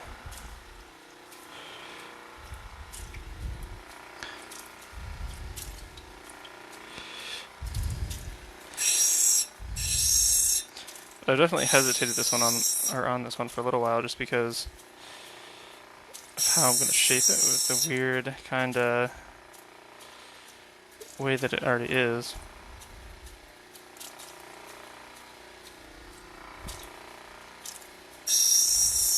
I might just actually take this off here later on and go back. Because the whole side, because this goes up this whole side and then there's a bunch of potch right in the face right there. So I might just curve this whole thing over. Leave it freeform, or if not, I might just make a really big, kind of oddly shaped cabochon over the top once I cut that. Here's another one of those dark crystals. This one is actually, it's not as bright in person.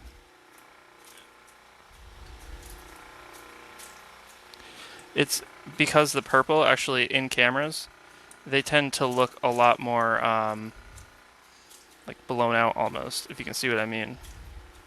Like that blue color to it as well. It'll be a very nice like purple colored stone though.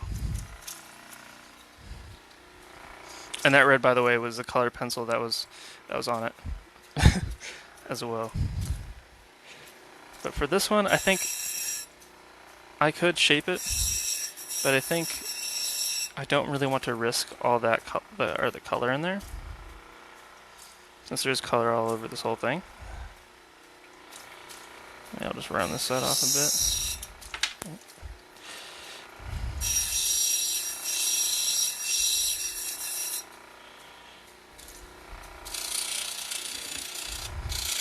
But I'll probably just round this one out, and then I'll bring it to the 1200 later on, and then I'll polish from there. I'll just leave it a nice freeform gem, because I can always set it. I think this would be a really nice pendant stone.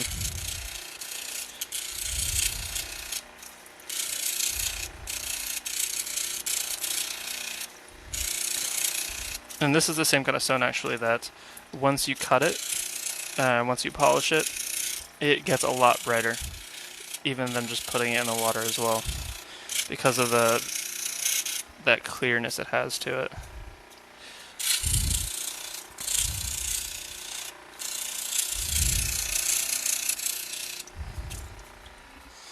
See, it already looks quite a bit brighter just from rounding all those edges out.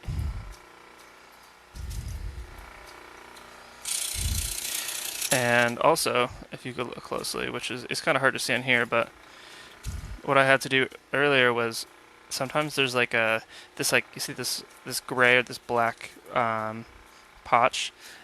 It like speckles in the top of the color, and what that does is it makes it like a film over it, and you have to go in there and cut it out. There's a tiny bit left, but luckily I was able to get almost all of it away, so it doesn't really affect it too much. But I didn't want to go down any further just because I didn't want to risk losing any of that color, that really nice color that you can see right now. It is still a pretty thick color bar, but sometimes the color can fade a bit from the top to when you go further down, which is why it is a little bit of a risk.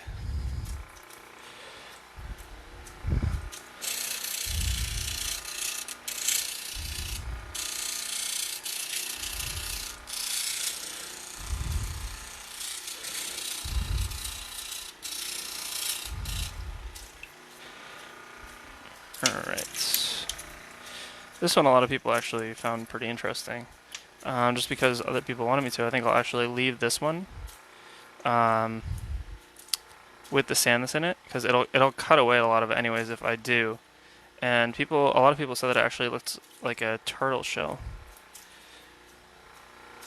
So I'll probably just cut the back, round it a little bit more once I get a chance. And this will stay a really nice gemstone. I mean, the color goes all the way through anyways, so.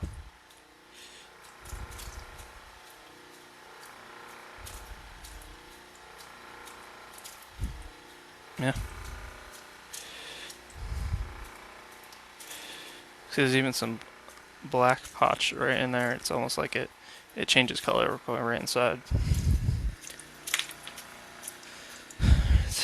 And this is one that I've been working for a little while. This is like a perfect example of a broad flash right here.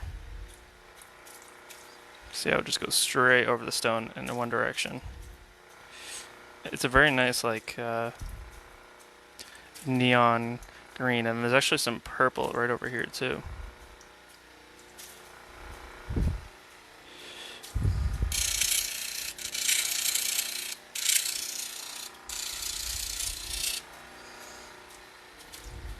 See, and this one will clean up. Yeah, I've already cleaned it up actually. I had to take the stone and cut it in half because the other side had quite a bit of sand in it, and like it went really deep into there. It was actually like right here. So I cut it in half. I have the other part. I may actually try cutting that one as well, but this was the cleaner side. So I just rounded this one out. And it has quite a nice flash to it.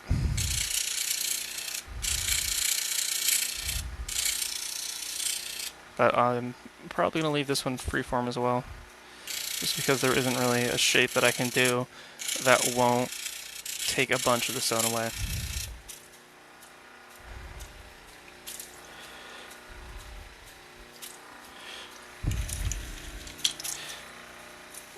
Alright, and here's another stone actually that I'm going back and recutting it.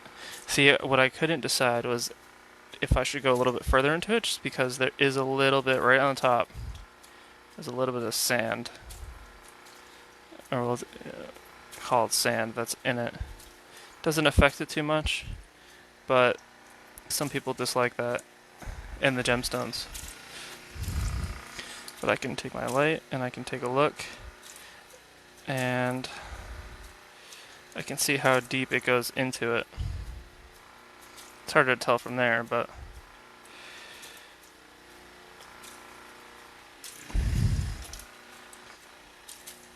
I think if I wanted to, I could probably cut a little bit more of that out. But I'd also be risking a bunch of that color and the weight of this gemstone.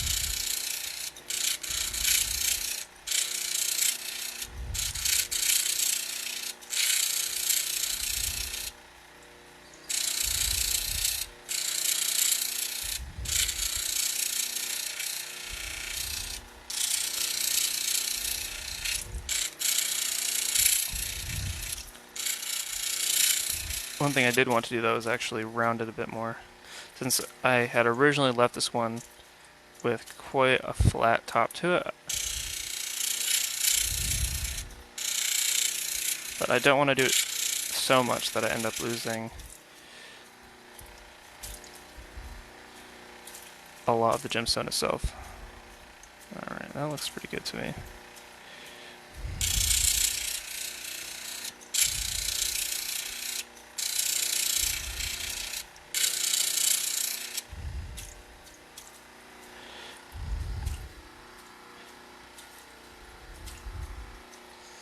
So there is still a little bit of that sand left, but it's not too much of a deal, as long as it's not in the entire face.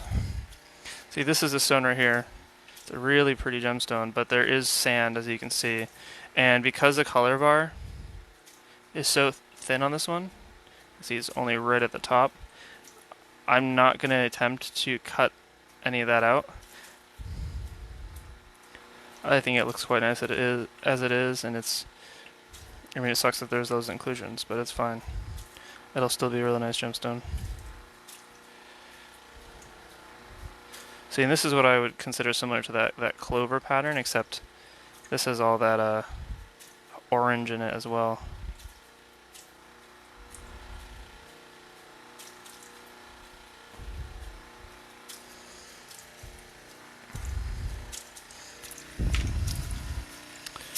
What's next? Alright. Here's an interesting one. You can see another teardrop shape. This one, it has lines through it. So it's all potch. With the lines of the color going straight through all that precious opal, which actually makes it quite nice. It's pretty unique. This one is already out of shape. It's fine with me. So all you have to do is just round out the edges for it.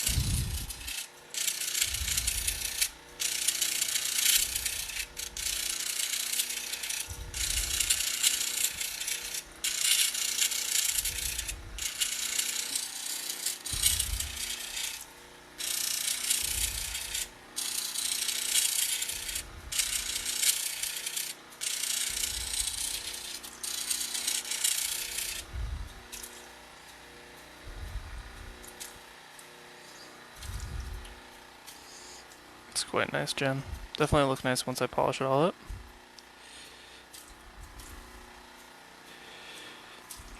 Around to the corners. And yeah. So it'll also be a very nice pendant stone. Or centerpiece to something.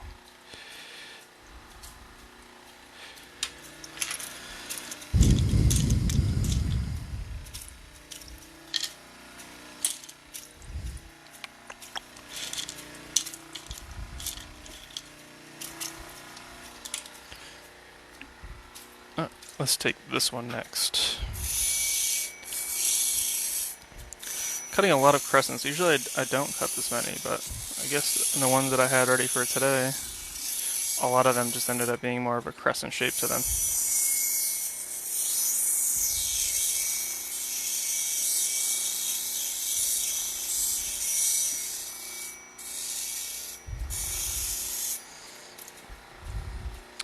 See, you can't really see the color too well, but if I take that off, you can see this one has a pretty nice, almost like a very dull puzzle pattern to it.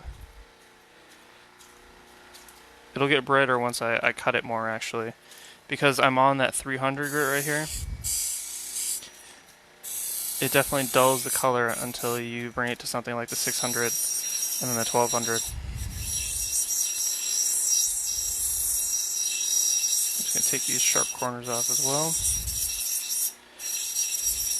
Around the top.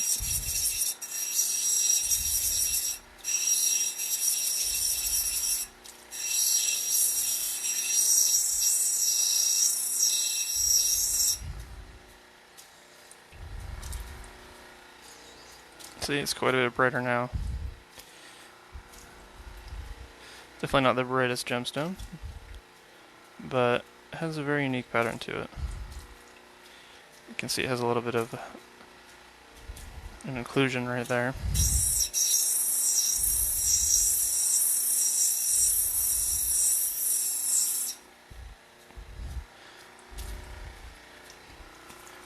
Now I'm just trying to cut that away.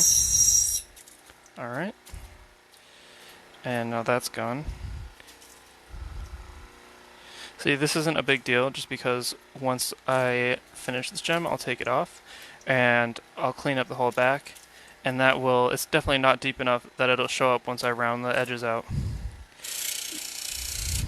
It's always better to round the back of it rather than leaving it flat, just because it's easier for people to set it.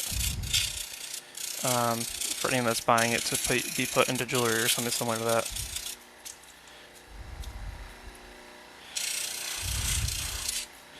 See, this one also, you see a very slight inclusion right there, which I'll have to go back to on here. Luckily, you can see it too. Sometimes they have no color to them, and then you end up finishing it and polishing it and everything, and then you find that out once it dries up. And you have to go all back, cut it again, and then polish it.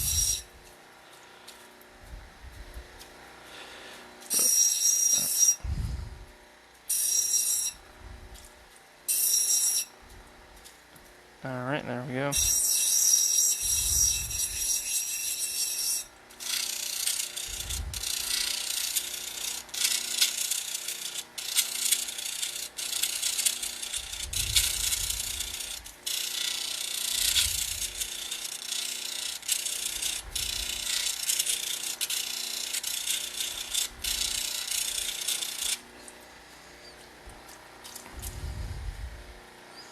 Alright, and that one should be all set.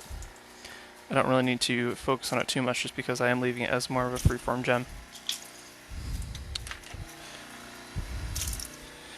Alright, next we're going to go work with this one right here.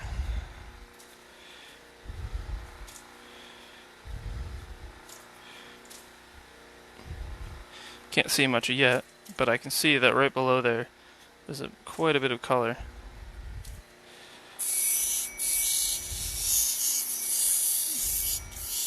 So what I'm just going to do is I'm going to take it on the 300 grit wheel and cut down the top. See, now the color is starting to show through a lot more. Because sometimes right above that is, as I was saying before, there are those layers of color, and you have to get down to them over this semi-precious opal. But also, sometimes that exposes sand like there is right here, which I already knew was there because you can see it from the side. And cut that off as well.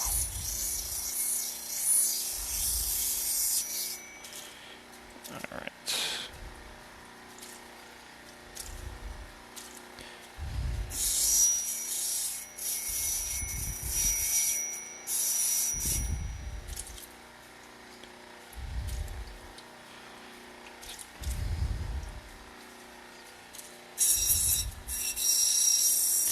Now I'm just going to go back on here, around the edges again.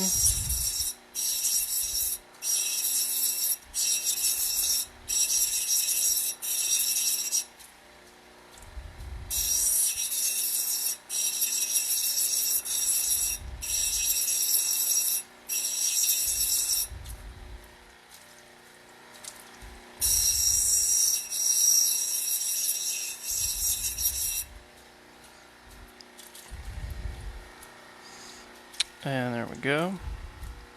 That color is coming through quite a bit more. Now I'm just going to take it onto the soft resin diamond wheel.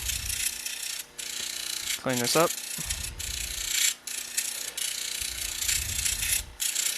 And once I finish this, it'll be ready for the pre-polish on a 1200.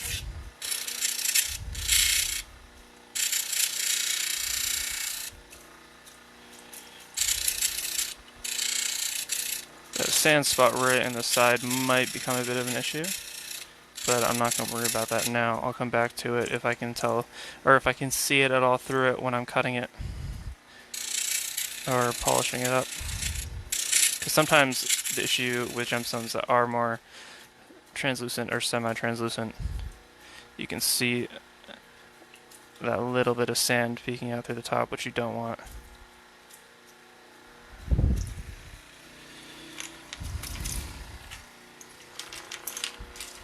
See, going back to like this one. If I take it and I actually dry it off, you can see how it has like a matte texture to it because I had it on the 600. But then if I take this and I put some water on it, you can see that color a lot better.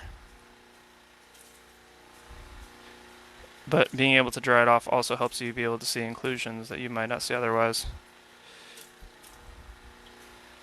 Which is why it's important to check before you finish the polish or other stages as well.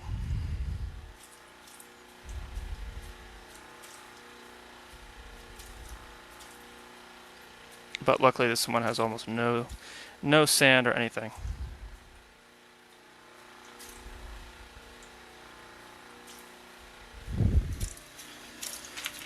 Alright, let's see, what is next?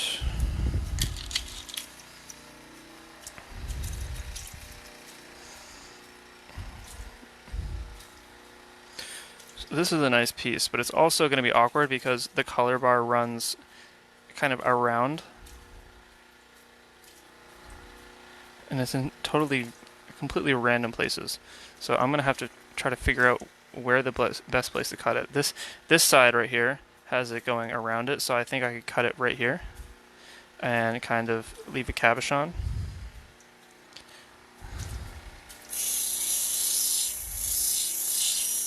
Plus this side has sand in it as well.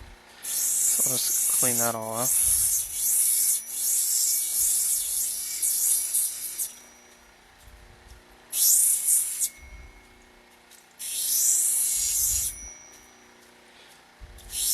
The 300 grit wheel eats away a lot faster, as I'm sure you can tell, versus if I have it on here. I could leave it on there for a while and not much is taken away, but then once I have it on here, you can see how much it completely flattens that side.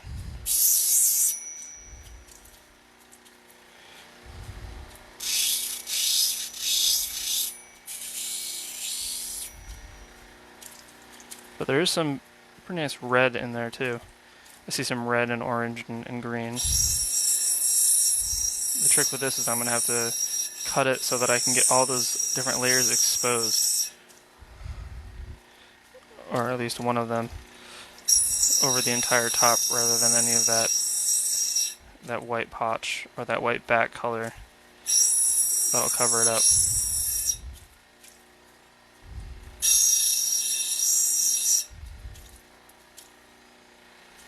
Which is different from sand. Sand is an entirely, it's sedimentary rock.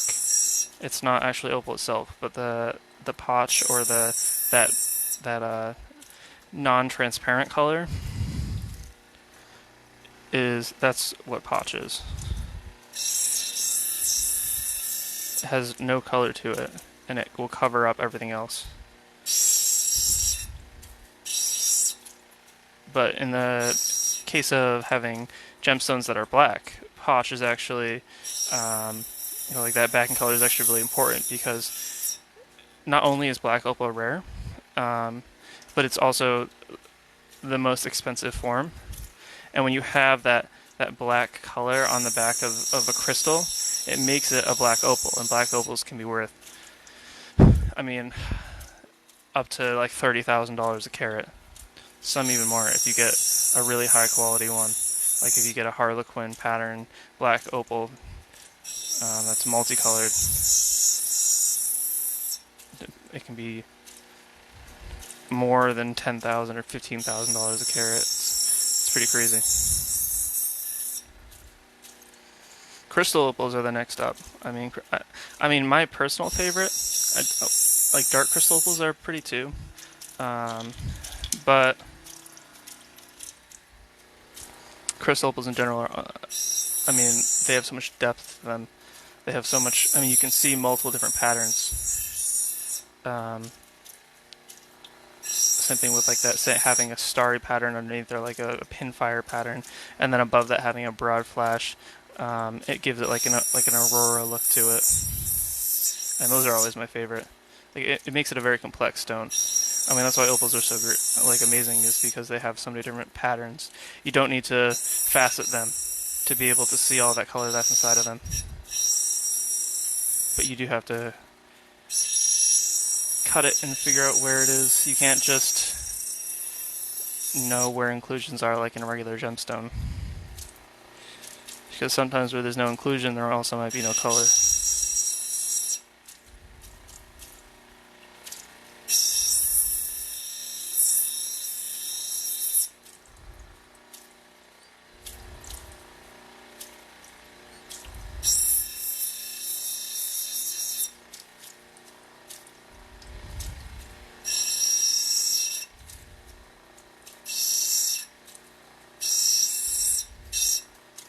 So this one definitely has a weird shape to it, but I can definitely see it as kind of a very cabochoned half circle or a crescent.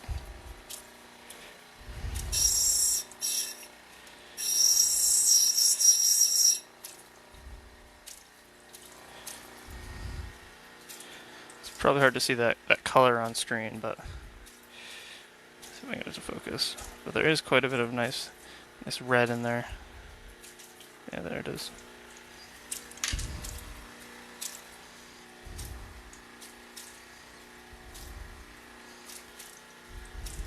So there's that nice broad flash, that almost Chinese letter pattern, and that's actually what it is called. If these were crossing back and forth, that's what it would be called. Otherwise, I believe it's called it's like a chaff pattern.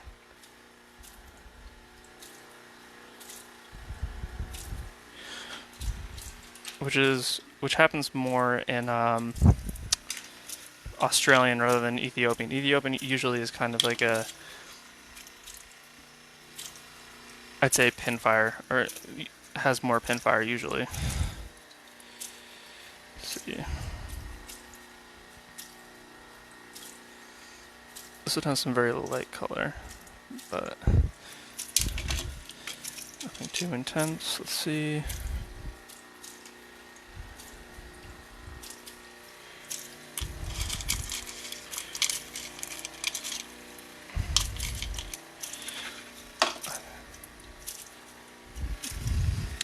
Just a bunch of my rough that I have out right here for cutting. This will be a very nice one, but I do need to clean up the face. You can see that kind of that stuff right in the face right there.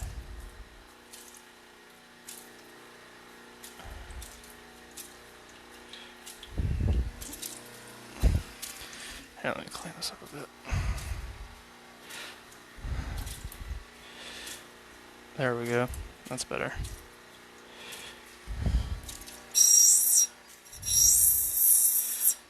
So what I'm going to do now is I'm just going to cut off this side where there isn't really much color and try to get that stuff right out of that face, hopefully. But unfortunately what happens is there's just nothing underneath, and then you just have to cut that whole side off. So you can see that color bar just goes up through it rather than straight across.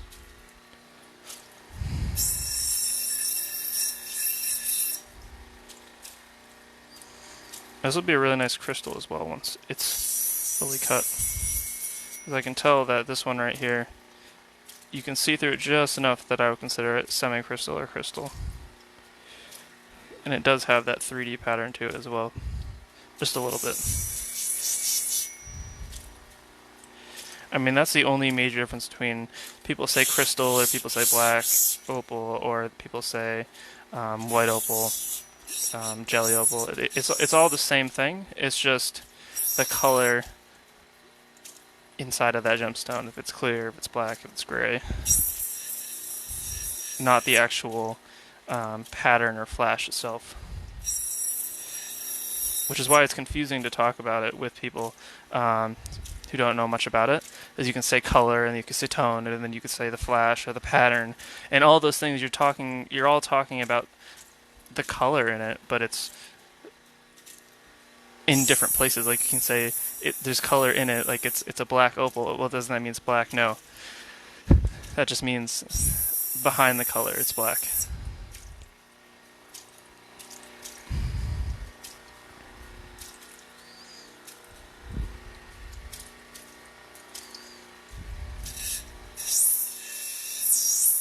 See, I think I might just end up taking away this side right here, and we'll see. It is shown through, actually.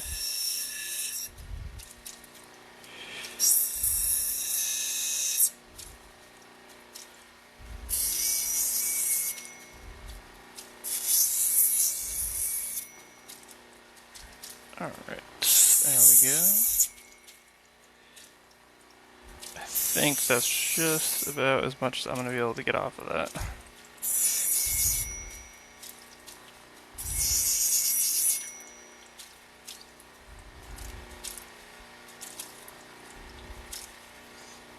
But now that whole side is actually cleaned up very well.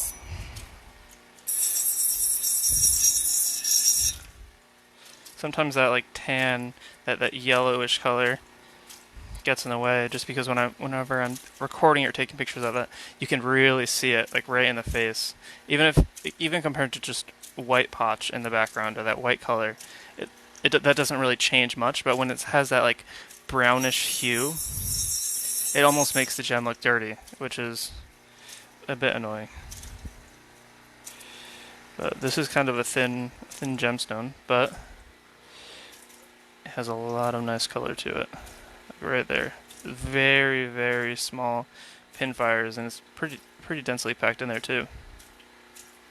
What I think I'm actually going to end up doing is I can take this on my cutting wheel. It's essentially just a modified ceramic or like tile cutter. I'm just going to take this and I'll just cut right there. And then I'll just round this whole thing and then have this as a separate gemstone.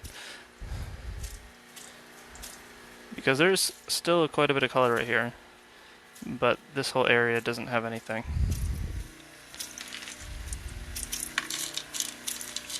Let's see, what else do I have?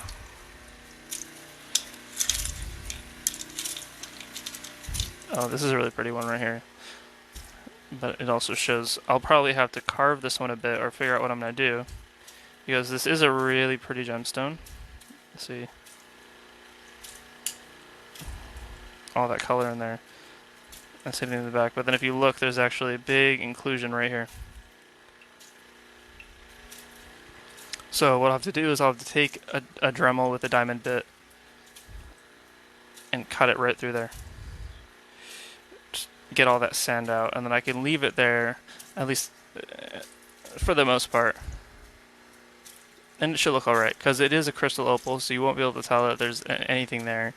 But when there is sand, that's when it doesn't look very nice. See, this is a piece right here that I cut I had a really big piece. It was around almost 100 carats. But I couldn't really just take it and make this whole thing into one big piece because all of the color bars were so different. And they're like placed differently. So I cut it into two other gems. Those ones are both finished, and then now I have just this left to cut, which I haven't fully decided what I'm gonna do with it yet. I might take it, cut this here, and then maybe I'll make that into like a moon shape or like that crescent shape, and maybe that one into a triangle. But we'll see, because it does have quite a bit of color on both sides.